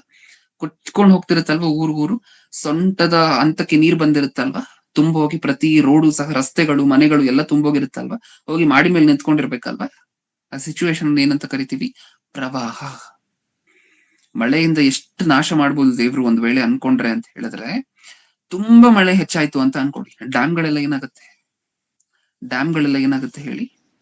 ತುಂಬಿ ಹರಿಯುತ್ತದೆ, ತುಂಬೋಗುತ್ತೆ. ಡ್ಯಾಮ್ ಅಲ್ಲಿ ತೀವ್ರವಾಗಿ ನೀರ್ ಹೆಚ್ಚಾದ್ರೆ ಏನ್ ಮಾಡ್ಬೇಕು ಅವರು? ಡ್ಯಾಮ್ ಡೋರ್ ಅನ್ನ ಲಾಕ್ ಮಾಡೋ ಹಂಗಿಲ್ಲ. ಏನ್ ಮಾಡ್ಬೇಕು? ಡ್ಯಾಮ್ ಒಡೆದೋಗುತ್ತೆ, ಡೋರ್ ಅನ್ನ ಲಾಕ್ ಮಾಡಿದ್ರೆ. ತುಂಬೋಗಿರ್ಬೇಕಾದ್ರೆ ಡ್ಯಾಮ್ ಏನ್ ಮಾಡ್ಬೇಕು? ಡೋರ್ಸ್ ಅನ್ನ ಓಪನ್ ಮಾಡ್ಬೇಕು. ಈಗ ಓಪನ್ ಮಾಡಿದ್ರೆ ನೀರೆಲ್ಲ ಏನಾಗತ್ತೆ? ಊರುಗಳಿಗೆ ಬರುತ್ತೆ. ನಿಜನಾ? ನದಿ ಹೇಗೂ ಮೊದ್ಲೇ ತುಂಬಾ ಹರಿತಿರುತ್ತೆ ನದಿ ಮಳೆಯಿಂದ. ಈಗ ನದಿ ತುಂಬಿ ಹರಿಯುವುದರ ಜೊತೆ ಡ್ಯಾಮ್ಗಳಲ್ಲಿರುವಂತಹ ನೀರೆಲ್ಲವೂ ಸಹ, ಅಷ್ಟು ನೀರು ಒಂದೇ ಸರಿ ರಿಲೀಸ್ ಆದಾಗ ಏನಾಗತ್ತೆ? ಊರ್ ಮೇಲೆಲ್ಲ ಬಂದು ಮನೆಗಳೆಲ್ಲ ಮುಚ್ಚೋಗಿ, ಜನಕ್ಕೆ ಊಟ ಸಿಕ್ಕದೆ, ನೀರು ಶುದ್ಧವಾಗಿರುವಂತಹ ನೀರು ಸಿಕ್ಕದೆ ಕುಡಿಲಿಕ್ಕೂ ಸಹ ಮಾಡಿ ಮೇಲೆ ನಿಂತ್ಕೊಂಡಿರ್ಬೇಕು. ಒಂದ್ ಕಡೆ ಎಲ್ಲೋ ಉಪವಾಸ ಜೀವನ ನಡೆಸ್ಬೇಕು. ಅವಾಗ ಹೆಲಿಕಾಪ್ಟರ್ ಇಂದನೋ, ನಮ್ಮ ರಾಜಕಾರಣಿಗಳು ನಿಮಗೆ ಗೊತ್ತಲ್ವಾ, ಹೆಲಿಕಾಪ್ಟರ್ ಇಂದನೋ ಅಲ್ಲಿಂದನೋ ಇಲ್ಲಿಂದನೋ ಬಿಸ್ಕೆಟ್ ಪ್ಯಾಕೆಟ್ ಗಳನ್ನ ಮೇಲಿಂದ ಎಸಿತಾರೆ. ಅದನ್ನ ಹಿಡ್ಕೊಂಡು ಶ್ವಾನಗಳಂತೆ ತಿಂದು ಜೀವನ ಮಾಡ್ಬೇಕು. ಅದು ಸಿಚುವೇಶನ್. ದೇವರು ಒಂದು ವೇಳೆ ನಮಗೆ ಅನುಕೂಲವಾಗಿ ಸೃಷ್ಟಿ ಮಾಡಿರುವಂತಹ ಈ ಮಳೆಯನ್ನ ನಮಗ್ ಶಿಕ್ಷೆ ಕೊಡ್ಲಿಕ್ಕೆ ಅಂತ ಹೇಳಿ ಉಪಯೋಗ ಮಾಡಿದ್ರೆ ಅದೇ ಮಳೆಯನ್ನ, ಹೇಗಿರುತ್ತೆ ನಮ್ಮ ಪರಿಸ್ಥಿತಿ ಒಂದ್ಸರಿ ಊಹೆ ಮಾಡ್ಕೊಂಡು ನೋಡ್ಕೊಳ್ಳಿ. ಕಟ್ಟಿರುವಂತಹ ಮನೆ ಅವಾಗ ಕೆಲ್ಸಕ್ಕೆ ಬರೋದಿಲ್ಲ. ಇಲ್ಲಿ ತನಕ ನೀರ್ ಬಂದ್ರೆ ಮನೇಲಿ ಏನ್ ಮಾಡ್ತೀವಿ ಕುತ್ಕೊಂಡು, ಹೌದಾ? ಎಲ್ಲೋ ಒಂದು ಎತ್ತರವಾಗಿರುವಂತ ಪ್ರದೇಶಕ್ಕೆ ಹೋಗಿ ಕಾಯ್ಕೊಂಡಿರ್ಬೇಕು ಊಟಕ್ಕೆ, ನೀರಿಗೆ. ಯೋಬನ ಗ್ರಂಥ 37ನೇ ಅಧ್ಯಾಯ 13ನೇ ವಚನ. ಇನ್ನೊಂದು 3-4 ನಿಮಿಷಗಳು ಪ್ರಿಯರೇ ಮುಗಿಸ್ಕೊಳ್ಳೋಣ. ಯೋಬನ ಗ್ರಂಥ 37ನೇ ಅಧ್ಯಾಯ 13ನೇ ವಚನ. 37 ಆತನು ದಂಡನೆಯಾಗಲಿ ತನ್ನ ಭೂಮಿಯ ಹಿತಕ್ಕಾಗಲಿ ಕೃಪೆ ದೊರುವುದಕ್ಕಾಗಲಿ ಆ ಮೇಘಗಳನ್ನು ಬರಮಾಡುವನು. ಸಾಕು. ಏನಂತ ಹೇಳಿದಾರೆ? ಇಷ್ಟಕ್ಕೂ ಮೇಘಗಳನ್ನ ಏನಕ್ಕೋಸ್ಕರ ಸೃಷ್ಟಿ ಮಾಡಿದ್ರು? ನಮ್ಗೆ ಅಡ್ವಾಂಟೇಜ್ ಕೊಡ್ಬೇಕಂತಾನೆ ಅಲ್ವಾ, ನಮ್ಗೆ ಅನುಕೂಲ ಮಾಡ್ಕೊಡ್ಬೇಕು ಅಂತಾನೆ ಅಲ್ವಾ ಮೋಡಗಳನ್ನ ದೇವರು ಸೃಷ್ಟಿ ಮಾಡಿತ್ತು. ಇಲ್ಲೇನಂತಿದ್ದಾರೆ? ಆತನು ದಂಡನೆಗಾಗಲಿ ತನ್ನ ಭೂಮಿಯ ಹಿತಕ್ಕಾಗಲಿ ಕೃಪೆ ದೋರುವುದಕ್ಕಾಗಲಿ ಆ ಮೇಘಗಳನ್ನು ಬರಮಾಡುವನು. ಅಂದ್ರೆ ದೇವ್ರು ಮೋಡಗಳನ್ನ ತಂದ್ರೆ ನಮಗ್ ಮೇಲನ್ನ ಉಂಟು ಮಾಡ್ಬೋದಂತೆ, ನಮಗ್ ಕೃಪೆಯನ್ನ ಉಂಟು ಮಾಡ್ಬೋದಂತೆ. ಹೌದಾ? ಅದೇ ಮೋಡಗಳನ್ನ ತಂದು ಇನ್ನೂ ಏನ್ ಮಾಡ್ಬೋದಂತೆ? ದಂಡಿಸ್ಬೋದ ನಮ್ಮನ್ನ. ಹೌದು, ದೇವರ ಸೃಷ್ಟಿ. ದೇವರು ಹೇಗ್ ಬೇಕಾದ್ರೂ ಉಪಯೋಗ ಮಾಡ್ಕೋಬಹುದು. ನಮಗೆ ದಂಡನೆ ಕೊಡ್ಲಿಕ್ಕಾದ್ರೂ ಉಪಯೋಗ ಮಾಡ್ಕೋಬಹುದು, ಅಥವಾ ನಮ್ಮ ಮೇಲೆ ಕೃಪೆಯನ್ನ ತೋರಿಸ್ಲಿಕ್ಕಾದ್ರೂ ಉಪಯೋಗ ಮಾಡ್ಕೋಬಹುದು. ಅದನ್ನೇ ಅಲ್ಲಿ ಬರ್ಸಿರುವಂತಹದ್ದು. ಆತನು ದಂಡನೆಗಾಗಲಿ ತನ್ನ ಭೂಮಿಯ ಹಿತಕ್ಕಾಗಲಿ ಕೃಪೆ ತೋರುವುದಕ್ಕಾಗಲಿ ಆ ಮೇಘಗಳನ್ನು ಬರಮಾಡುವನು. ಮೇಘಗಳು ಬಂದ್ರೆ ಅದ್ರಲ್ಲಿ ನೀರಿರುತ್ತಲ್ವಾ, ಮಳೆ ಆಗುತ್ತಲ್ವಾ. ಹೌದು. ನೀವು ನಿಮ್ಮ ಮಕ್ಕಳಿಗೆ ಏನನ್ನಾದ್ರೂ ಕೊಡ್ಸಿರ್ತೀರಾ? ಶಾಲೆಗೆ ಹೋಗ್ಲಿಕ್ಕೆ ಟೈ, ಸ್ಕೂಲ್ಗೆ ಹೋಗ್ಲಿಕ್ಕೆ ಟೈ, ಬೆಲ್ಟು, ವಸ್ತ್ರಗಳು ಎಲ್ಲವನ್ನ ಕೊಡ್ಸಿರ್ತೀರಾ? ಫೇಲ್ ಆದ ಅಂತ ಅನ್ಕೊಳ್ಳಿ. ಆತನ ಸೊಂಟದಲ್ಲಿರುವಂತ ಸ್ಕೂಲ್ ಬೆಲ್ಟ್ ಎಲ್ಲಿಗೆ ಬಂದಿರುತ್ತೆ? ನಿಮ್ಮ ಬೆಲ್ಟ್ ನನ್ನ ಮಕ್ಕಳು ಹಾಕೊಂಡು ಯೂನಿಫಾರ್ಮ್ ಹಾಕೊಂಡು ಶಾಲೆಗೆ ಹೋಗ್ಬೇಕು ಅಂತ ನೀಟಾಗಿ. ಇವಾಗ ಆ ಬೆಲ್ಟ್ ಎಲ್ಲಿದೆ? ನಿಮ್ಮ ಕೈಯಲ್ಲಿದೆ. ಏನಕ್ಕೋಸ್ಕರ? ನೀವು ಕೊಡ್ಸಿದ್ದೆ, ನೀವು ನಿಮ್ಮ ಮಕ್ಕಳಿಗೆ ಕೊಡ್ಸಿದ್ದೆ. ನೀವು ಕೊಡ್ಸಿದ್ದು ಆತನು ಹಾಕೊಂಡು ಧರಿಸ್ಕೊಂಡು ಶಾಲೆಗೆ ಹೋಗ್ಬೇಕು ಅಂತ. ಆತನು ಒಳ್ಳೇದಕ್ಕೂ ಅದು ಪ್ರಯೋಜನಕ್ಕೆ ಬರುತ್ತೆ. ಆತನು ತಪ್ಪು ಮಾಡಿದಾಗ ಆತನಿಗೆ ಶಿಕ್ಷೆಯನ್ನು ಕೊಡ್ಲಿಕ್ಕೂ ಸಹ ಅದೇ ಪ್ರಯೋಜನಕ್ಕೆ ಬರುತ್ತೆ. ಅದೇ ಯೋಬನ ಗ್ರಂಥ ಅದೇ 37ನೇ ಅಧ್ಯಾಯ 6ನೇ ವಚನವನ್ನ ಒಂದ್ಸರಿ ಓದೋಣ. 37. ಆತನು ಹಿಮಕ್ಕೂ ಹದಮಳೆಗೂ ತನ್ನ ಶಕ್ತಿಯ ದೊಡ್ಡ ಮಳೆಗೂ ಭೂಮಿಯ ಮೇಲೆ ಬೀಳು ಎಂದು ಅಪ್ಪಣೆ ಮಾಡುವನು. ಏನಂತೆ? ಎಷ್ಟು ತರ ಮಳೆ ಇದೆಯಂತೆ? ಆತನು ಹಿಮಕ್ಕೂ ಹದಮಳೆಗೂ, ಹದಮಳೆ ಎಷ್ಟು ಬೇಕೋ ಅಷ್ಟು ಮಾತ್ರ ನೀರಾಗಿ ಒದ್ದೆ ಮಾಡುವಂತಹ, ನೆಲವನ್ನು ಒದ್ದೆ ಮಾಡುವಂತಹ ಮಳೆನೂ ಇದೆಯಂತೆ. ಅದನ್ನೇ ಹದಮಳೆ ಅಂತ ಕರೀತಿದ್ದಾರೆ ಇಲ್ಲಿ. ಆತನು ಹಿಮಕ್ಕೂ ಹದಮಳೆಗೂ ತನ್ನ ಶಕ್ತಿಯ ದೊಡ್ಡ ಮಳೆಗೂ, ಮಳೆಗಳಲ್ಲಿ ಇಷ್ಟೊಂಥರ ಇದೆಯಾ? ತನ್ನ ಶಕ್ತಿಯ ದೊಡ್ಡ ಮಳೆಗೂ ಭೂಮಿಯ ಮೇಲೆ ಬೀಳು ಎಂದು ಅಪ್ಪಣೆ ಮಾಡುವನು. ಮೋಡ ಏನಕ್ಕೋಸ್ಕರ ಆಕಾಶದಲ್ಲೇ ಇದೆ? ಏನಕ್ಕೋಸ್ಕರ ಕರಗಿ ಇನ್ನ ಮಳೆ ಆಗ್ತಿಲ್ಲ? ದೇವ್ರು ಅದಕ್ಕೆ ಹೇಳಿಲ್ಲ ಇನ್ನು. ಮೋಡಕ್ಕೆ ದೇವ್ರು ಏನಂತ ಅಪ್ಪಣೆ ಕೊಡ್ಬೇಕು ಮಳೆ ಆಗ್ಬೇಕಂದ್ರೆ? ಆ ಮೋಡವನ್ನ ಪಾಯಿಂಟ್ ಔಟ್ ಮಾಡಿ, ನೀನು ಈಗ ಭೂಮಿಗೆ ಬೀಳುವಂತಹ, ಅಂದ್ರೆ ಮಳೆಯಾಗಿ ಕರಗಿ ಭೂಮಿಗೆ ಬೀಳುವಂತಹ ಟೈಮ್ ಬಂದಿದೆ, ಬೀಳು ಅಂತ ಹೇಳ್ಬೇಕಂತೆ. ಆವಾಗ್ಲೇ ಮೋಡ ಕರಗಿ ಕೆಳಗಡೆ ಮಳೆಯಾಗಿ ಬೀಳುವಂತಹದ್ದು. ಅದ್ಭುತ ಅಲ್ವಾ? ಅಂದ್ರೆ ಒಂದು ಮೋಡ ಕರಗಿ ಕೆಳಗಡೆ ನೀರಾಗಿ ಬೀಳ್ಬೇಕಂದ್ರೆ ಯಾರ ಅಪ್ಪಣೆ ಇರ್ಬೇಕಂತೆ? ದೇವರು ನೀನು ಬೀಳು ಅನ್ಬೇಕಂತೆ. ನಿಜನಾ? ನೆಕ್ಸ್ಟ್ ಅದೇ ಯೋಬನ ಗ್ರಂಥ ಅದೇ 37ನೇ ಅಧ್ಯಾಯ 4ನೇ ವಚನವನ್ನು ಒಂದ್ಸರಿ ಓದೋಣ. ಸಿಡಿಲಿನ ತರುವಾಯ ಗರ್ಜನೆಯುಂಟಾಗುವುದು, ಆತನು ತನ್ನ ಮಹಿಮೆಯ ಶಬ್ದದಿಂದ ಗುಡುಗುವನು. ಆ ಶಬ್ದವು ಕೇಳಿಸಿದ ಮೇಲೆಯೂ ಆತನು ಸಿಡಿಲುಗಳನ್ನು ತಡೆಯುವುದಿಲ್ಲ. ಸಿಡಿಲು. ಓಕೆ ಪ್ರಿಯರೇ, ಸಮಯ ಹೆಚ್ಚಾಗ್ತಿರೋದ್ರಿಂದ ಸಿಡಿಲು ಗುಡುಗು ಅನ್ನುವಂತಹದ್ದು ಯಾವತ್ತಾದ್ರೂ ಬೇರೆ ದಿನ ಆಲೋಚನೆ ಮಾಡಿ ನೋಡೋಣ. ಮಳೆ ಅನ್ನುವಂತಹ ಅಂಶದಲ್ಲಿ ಅದನ್ನೆಲ್ಲ ಸೇರಿಸುವಂತಹದ್ದು ಬೇಡ. ಸಿಡಿಲು ಗುಡುಗುವಿನ ಬಗ್ಗೆ ಸಾಕಷ್ಟು ರೆಫರೆನ್ಸ್ ಗಳು ಬರ್ಸಿದ್ದಾರೆ. ನಿಮ್ಗೆ ಆಗಾಗ ಪ್ರಶ್ನೆ ಇರಬಹುದು, ಏನಂತ? ಸಿಡಿಲು ಹೊಡೆದು ಇಷ್ಟು ಜನ ಸತ್ತೋದ್ರು, ಗುಡುಗು ಬಂದು ಅಂದ್ರೆ ಸಿಡಿಲು ತಾಕಿ ಮರ ಕೆಳಗಡೆ ನಿಂತಿದ್ದಂತಹ ಮನುಷ್ಯರೆಲ್ಲ ಹೊರಟೋದ್ರು ಅಂತ ಹೇಳಿ.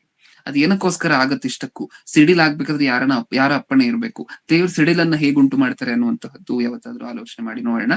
ಸದ್ಯಕ್ಕೆ ಇವತ್ತೇನೇನು ಆಲೋಚನೆ ಮಾಡಿದ್ವಿ? ಮಳೆ ಅನ್ನುವಂತ ಅಂಶವನ್ನ ಆಲೋಚನೆ ಮಾಡಿದ್ವಿ. ಆ ಮಳೆ ಅದರ ಸೃಷ್ಟಿಯನ್ನು ಹೇಗ್ ಮಾಡಿದ್ರು ಅಂತ ನೋಡಿದ್ವಿ. ಹೌದಾ? ಆ ಮಳೆ ಅನ್ನುವಂತಹದ್ದು ಮನುಷ್ಯರಿಗೆ ಎಷ್ಟು ಹಿತವನ್ನು ಉಂಟು ಮಾಡುತ್ತೆ ಅಂತ ಹೇಳಿ ನೋಡಿದ್ವಿ. ಹೌದಲ್ವಾ? ಆ ಮಳೆ ಅನ್ನುವಂತಹದ್ದು ತಕ್ಕ ಕಾಲಕ್ಕೆ ಬರಬೇಕು. ಆ ಮಳೆಯಲ್ಲಿ ಎಷ್ಟು ರೀತಿಯಾಗಿರುವಂತ ಮಳೆಗಳಿದೆ. ಹಿಂಗಾರು ಮಳೆ ಇದೆ, ಮುಂಗಾರು ಮಳೆ ಇದೆ, ಹದ ಮಳೆ ಇದೆ, ದೊಡ್ಡ ಮಳೆ ಇದೆ. ಇದನ್ನೆಲ್ಲ ನೋಡಿದ್ವಲ್ವಾ? ಅದೆಲ್ಲ ತಕ್ಕ ಕಾಲಕ್ಕೆ ಬರುವಂತೆ ದೇವರು ಡೇಟ್ ಗಳನ್ನು ಸಹ ನೆನ್ಪಿಟ್ಕೊಂಡಿದ್ರು, ಕ್ಲುಪ್ತ ವಾರಗಳನ್ನ ನೆನ್ಪಿಟ್ಕೊಂಡಿದ್ರು. ಇದನ್ನೆಲ್ಲ ನೆನ್ಪಿಟ್ಕೊಂಡು ಯಾವ್ಯಾವ ಮಳೆಗೆ, ಗೋಧಿಗೆ ಎಷ್ಟು ಮಳೆ ಬೇಕು, ದ್ರಾಕ್ಷಿಗೆ ಎಷ್ಟು ಮಳೆ ಬೇಕು, ಇದನ್ನೆಲ್ಲ ದೇವರು ನೆನ್ಪಿಟ್ಕೊಂಡು ಮಳೆ ಸುರಿಸ್ತಿದ್ರು ಅಂತ ನೋಡಿದ್ವಿ. ಅದಾದ ನಂತರ ಇಷ್ಟು ಮಾಡಿದಂತಹ ದೇವರಲ್ಲಿ ಭಯಭಕ್ತಿ ಇಟ್ಕೊಳ್ಳೋಣ ಅಂತ ಇವತ್ತು ನಾವ್ ಅನ್ಕೊಂಡಿಲ್ವಂತೆ. ಹೌದಲ್ವಾ? ಇನ್ ಏನಕ್ಕೋಸ್ಕರ? ಅಷ್ಟು ಮಾಡಿದ್ಮೇಲೆ ಆ ದೇವರಲ್ಲಿ ಭಯಭಕ್ತಿ ಇಲ್ಲದೆ ಹೋದ್ರೆ, ಇದೆಲ್ಲ ದೇವ್ರು ಮಾಡಿದ್ರು ಅಂತ ಗುರುತಿಸದೆ ಹೋದ್ರೆ ಇಷ್ಟೆಲ್ಲ ವೇಸ್ಟ್ ಅಲ್ವಾ ಮಾಡಿತ್ತು. ನಮಗ್ ಪಾಠ ಕಲಿಸ್ಲಿಕ್ಕೋಸ್ಕರ ದೇವ್ರು ಅದೇ ಮಳೆಯನ್ನು ಹೇಗೆ ಉಪಯೋಗ ಮಾಡ್ಕೊಂಡ್ರು ಅಂತ ನೋಡಿದ್ವಿ. ದೇವ್ರ ಅದನ್ನ ಹೇಗೆ ಆನೆಕಲ್ಲು ಮಳೆಯಾಗಿ ಬದಲು ಮಾಡಿದ್ರು, ದೇವ್ರ ಅದನ್ನ ಹೇಗೆ ದೊಡ್ಡ ಮಳೆಯಾಗಿ ಬದಲು ಮಾಡಿದ್ರು, ದೇವ್ರ ಮಳೆಯ ಮೂಲಕ ಪ್ರವಾಹಗಳನ್ನ ಹೇಗೆ ತಗೊಂಡ್ ಬರ್ತಾರೆ ಅಂತ ನೋಡಿದ್ವಿ. ಇದನ್ನೆಲ್ಲ ನೋಡಿದಂತಹ ನಾವು ಇನ್ ಮುಂದೆ ಇದೇ ತರ ಯೋಚನೆ ಮಾಡ್ಲಿಕ್ಕೆ ಶುರು ಮಾಡೋಣ. ಯಾವ ತರ ಇವತ್ತು ನಾವ್ ಯೋಚನೆ ಮಾಡಿದ್ವಲ್ವಾ ಎಲ್ರು ಸೇರಿ, ಈ ತರ ಯೋಚನೆ ಮಾಡ್ಲಿಕ್ಕೆ ಶುರು ಮಾಡೋಣ. ದೇವ್ರು ಎಷ್ಟು ಪ್ರೀತಿ ಮಾಡ್ತಾರೆ ನಮ್ಮನ್ನ ಅಂತ ಅರ್ಥ ಆಗ್ಬೇಕಂದ್ರೆ ಒಂದ್ಸರಿ ಈ ಪ್ರಕೃತಿಯನ್ನ ನೋಡೋಣ. ಪ್ರಕೃತಿಯನ್ನ ನೋಡಿದಾಗ ನಮ್ಗೆ ಅರ್ಥ ಆಗೋಗುತ್ತೆ ದೇವರು ಮನುಷ್ಯರನ್ನ ಎಷ್ಟೊಂದು ಪ್ರೀತಿ ಮಾಡಿದ್ರ. ನಾವ್ ಕೋರ್ಕೊಂಡಿರ್ಲಿಲ್ಲ ಅಲ್ವಾ? ಆದಾಮನನ್ನು ಉಂಟು ಮಾಡುವುದಕ್ಕಿಂತ ಮುಂಚೆನೆ ದೇವ್ರು ಮಳೆ ಬಗ್ಗೆ ಮಾತಾಡ್ತಿದ್ದಾರೆ. ಅಂದ್ರೆ ದೇವ್ರು ಎಷ್ಟು ಕನಸು ಕಂಡಿದ್ರು ನಮ್ಮ ಬಗ್ಗೆ. ಹೌದಲ್ವಾ? ಅದನ್ನೆಲ್ಲ ನೆನಪಿಟ್ಕೊಂಡು ಇನ್ ಮುಂದೆ ಪ್ರಕೃತಿಯಲ್ಲಿ ನೀವು ನೋಡಿದಂತಹ ಪ್ರತಿಯೊಂದೊಂದು ಅಂಶವನ್ನು ಸಹ ಈ ತರ ಯೋಚನೆ ಮಾಡೋಣ. ಸತ್ಯವೇದಕ್ಕೆ ಕನೆಕ್ಟ್ ಮಾಡಿ ನೋಡೋಣ. ಸತ್ಯವೇದದಲ್ಲಿ ಇದ್ರ ಬಗ್ಗೆ ಏನಾದ್ರು ಬರ್ಸಿದಾರ? ಉದಾಹರಣೆಗೆ ನಾನು ನಿಮ್ಗೊಂದು ಕ್ಲೂ ಕೊಟ್ಟಿದ್ದೀನಿ. ಸಿಡಿಲಿನ ಬಗ್ಗೆ ಸತ್ಯವೇದದಲ್ಲಿದೆ, ಗುಡುಗಿನ ಬಗ್ಗೆ ಸತ್ಯವೇದದಲ್ಲಿದೆ. ಮನುಷ್ಯರು ಏಕೆ ಸಿಡಿಲು ಹೊಡೆದು ಹೊರಟೋಗ್ತಾರೆ ಅನ್ನುವಂಥ ಸತ್ಯವೇದದಲ್ಲಿದೆ ಅಂತ ನಾನು ಹೇಳಿದ್ದೀನಿ. ಇವತ್ತಿಂದ ಹುಡುಕಿ ಶುರು ಮಾಡಿ ನೀವೇ ಓನಾಗಿ. ಓಕೆ, ಸಿಡಿಲು ಅನ್ನುವಂತಹದ್ದು ಈ ರೀತಿ ಹೊಡೆಯುತ್ತೆ ಅಂದ್ರೆ ಸತ್ಯವೇದದಲ್ಲಿ ಏನ್ ಬರ್ಸಿದ್ದಾರೆ ಸಿಡಿಲಿನ ಬಗ್ಗೆ, ಪ್ರಕೃತಿಯ ಬಗ್ಗೆ ಬರ್ಸಿರ್ಬೇಕಲ್ವ? ಸತ್ಯವೇದದಲ್ಲಿ ಏನ್ ಬರ್ಸಿದ್ದಾರೆ ಅಂತ ಹೇಳಿ ಈ ರೀತಿ ಆಲೋಚನೆ ಮಾಡ್ಲಿಕ್ಕೆ ಶುರು ಮಾಡೋಣ. ಈ ರೀತಿ ಸತ್ಯವೇದವನ್ನು ಓದ್ಲಿಕ್ಕೆ ಶುರು ಮಾಡೋಣ. ಹೊರಗಡೆ ಪ್ರಪಂಚವನ್ನು ಬಿಟ್ಬಿಡಿ. ಅವ್ರ ಪ್ರಕೃತಿಯನ್ನ ಗುರುತಿಸೋದಿಲ್ಲ, ಸೃಷ್ಟಿಕರ್ತನನ್ನ ಗುರುತಿಸೋದಿಲ್ಲ, ಯಾವುದನ್ನು ಗುರುತಿಸೋದಿಲ್ಲ. ನಾವಾದ್ರೂ ಆ ಇನಿಷಿಯೇಟಿವ್ ಅನ್ನು ತಗೊಳ್ಳೋಣ. ಪ್ರಪಂಚದಲ್ಲಿ ಏನೇ ನಡೆದ್ರು, ಪ್ರಕೃತಿಯಲ್ಲಿ ಏನೇ ಬದಲಾವಣೆ ಆದ್ರೂ ಅದನ್ನ ತಗೊಂಡ್ ಬಂದು ಸತ್ಯವೇದಕ್ಕೆ ಲಿಂಕ್ ಮಾಡ್ಲಿಕ್ಕೆ ಪ್ರಯತ್ನ ಪಡೋಣ. ಓಕೆ, ಅವಾಗ ದೇವ್ರು ಇನ್ನೂ ನಮಗೆ ಚೆನ್ನಾಗಿ ಅರ್ಥ ಆಗ್ತಾರೆ. ಕಣ್ಮುಚ್ಚಿ ಪ್ರಾರ್ಥನೆ ಮಾಡಿ ಮುಗಿಸ್ಕೊಡೋದು. ಪ್ರೀತಿಯುಳ್ಳ ಪರಲೋಕದಲ್ಲಿರುವ ನಮ್ಮ ತಂದೆ, ಅಪ್ಪ, ನೀವಿಷ್ಟು ಮಾಹಿತಿಯನ್ನ ನಮಗ್ ತಿಳಿಸ್ಕೊಟ್ಟಿರೋದಕ್ಕೋಸ್ಕರ ಸ್ತೋತ್ರ ತಂದೆ. ಈ ಮಾಹಿತಿಗೆ ಅನುಸಾರವಾಗಿ ಇನ್ ಮುಂದೆ ಪ್ರಕೃತಿಯನ್ನ ನೋಡಿ ಅದನ್ನ ಸತ್ಯವೇದಕ್ಕೆ ಕನೆಕ್ಟ್ ಮಾಡ್ಲಿಕ್ಕೆ ಪ್ರಯತ್ನ ಪಡ್ತೀವಿ ತಂದೆ. ನೀವ್ ಎಷ್ಟು ನಮ್ಮನ್ನ ಪ್ರೀತಿ ಮಾಡ್ತೀರಾ ಅಂತ ಹೇಳಿ ನಮಗೆ ಇವತ್ತು ಅರ್ಥ ಆಗಿದೆ. ಇನ್ ಮುಂದೆ ನಾವು ಅದನ್ನ ಗುರುತಿಸುವಂತಹ ಮಕ್ಕಳಾಗಿ ಸತ್ಯವೇದ ಓದ್ಬೇಕಾದ್ರೆ ಈ ರೀತಿಯಾಗಿರುವಂತಹ ವಿಚಾರಗಳನ್ನೆಲ್ಲ ಹೈಲೈಟ್ ಮಾಡಿ ಖುಷಿ ಪಟ್ಟು ಸಂತೋಷ ಪಡುವಂತಹ ಮಕ್ಕಳಾಗಿ ನಮ್ಮನ್ನು ಮಾರ್ಪಡಿಸಿ, ಕೇಳಿರುವಂತಹ ಪ್ರತಿಯೊಬ್ಬರನ್ನು ಆತ್ಮಕ್ಕೆ ಸಂಬಂಧಪಟ್ಟ ಆಶೀರ್ವಾದಗಳಿಂದ ಆಶೀರ್ವದಿಸಿ ಅನ್ನುವಂಥ ಬೇಡಿಕೆ ನಿಮ್ಮ ಮುಂದೆ ಇಡ್ತಾ, ಎಲ್ಲಾ ದೈವ ಸೇವಕರನ್ನು ನೆನಪಿಸ್ಕೊಳ್ಳಿ ಅನ್ನುವಂತಹ ಬೇಡಿಕೆ ನಿಮ್ಮ ಮುಂದೆ ಇಡ್ತಾ, ನನ್ನ ಪ್ರಾರ್ಥನೆ ಯೇಸು ಕ್ರಿಸ್ತರ ನಾಮದಲ್ಲಿ ಸಮರ್ಪಿಸಿ ಬೇಡಿಕೊಳ್ಳುತ್ತಿದ್ದೇನೆ ಪರಲೋಕದಲ್ಲಿರುವ ನಮ್ಮ ತಂದೆಯೇ, ಆಮೆನ್. ನಮ್ಮ ತಂದೆಯಾದ ದೇವರ ಪ್ರೀತಿ, ನಮ್ಮ ರಕ್ಷಕರು ವಿಮೋಚಕರು ಸ್ವತಃ ದೇವರು ಆಗಿರುವಂತಹ ಯೇಸು ಕ್ರಿಸ್ತರ ಕೃಪೆಯು, ಪರಿಶುದ್ಧಾತ್ಮ ದೇವರ ಅನ್ಯೋನ್ಯ ಸಹವಾಸ ಇಂದು ಎಂದು ಸದಾಕಾಲವೂ ನಮ್ಮೆಲ್ಲರೊಂದಿಗೂ ಇರಲಿ. ಆಮೆನ್. ವಂದನೆಗಳು ಬ್ರದರ್. ವಂದನೆಗಳು.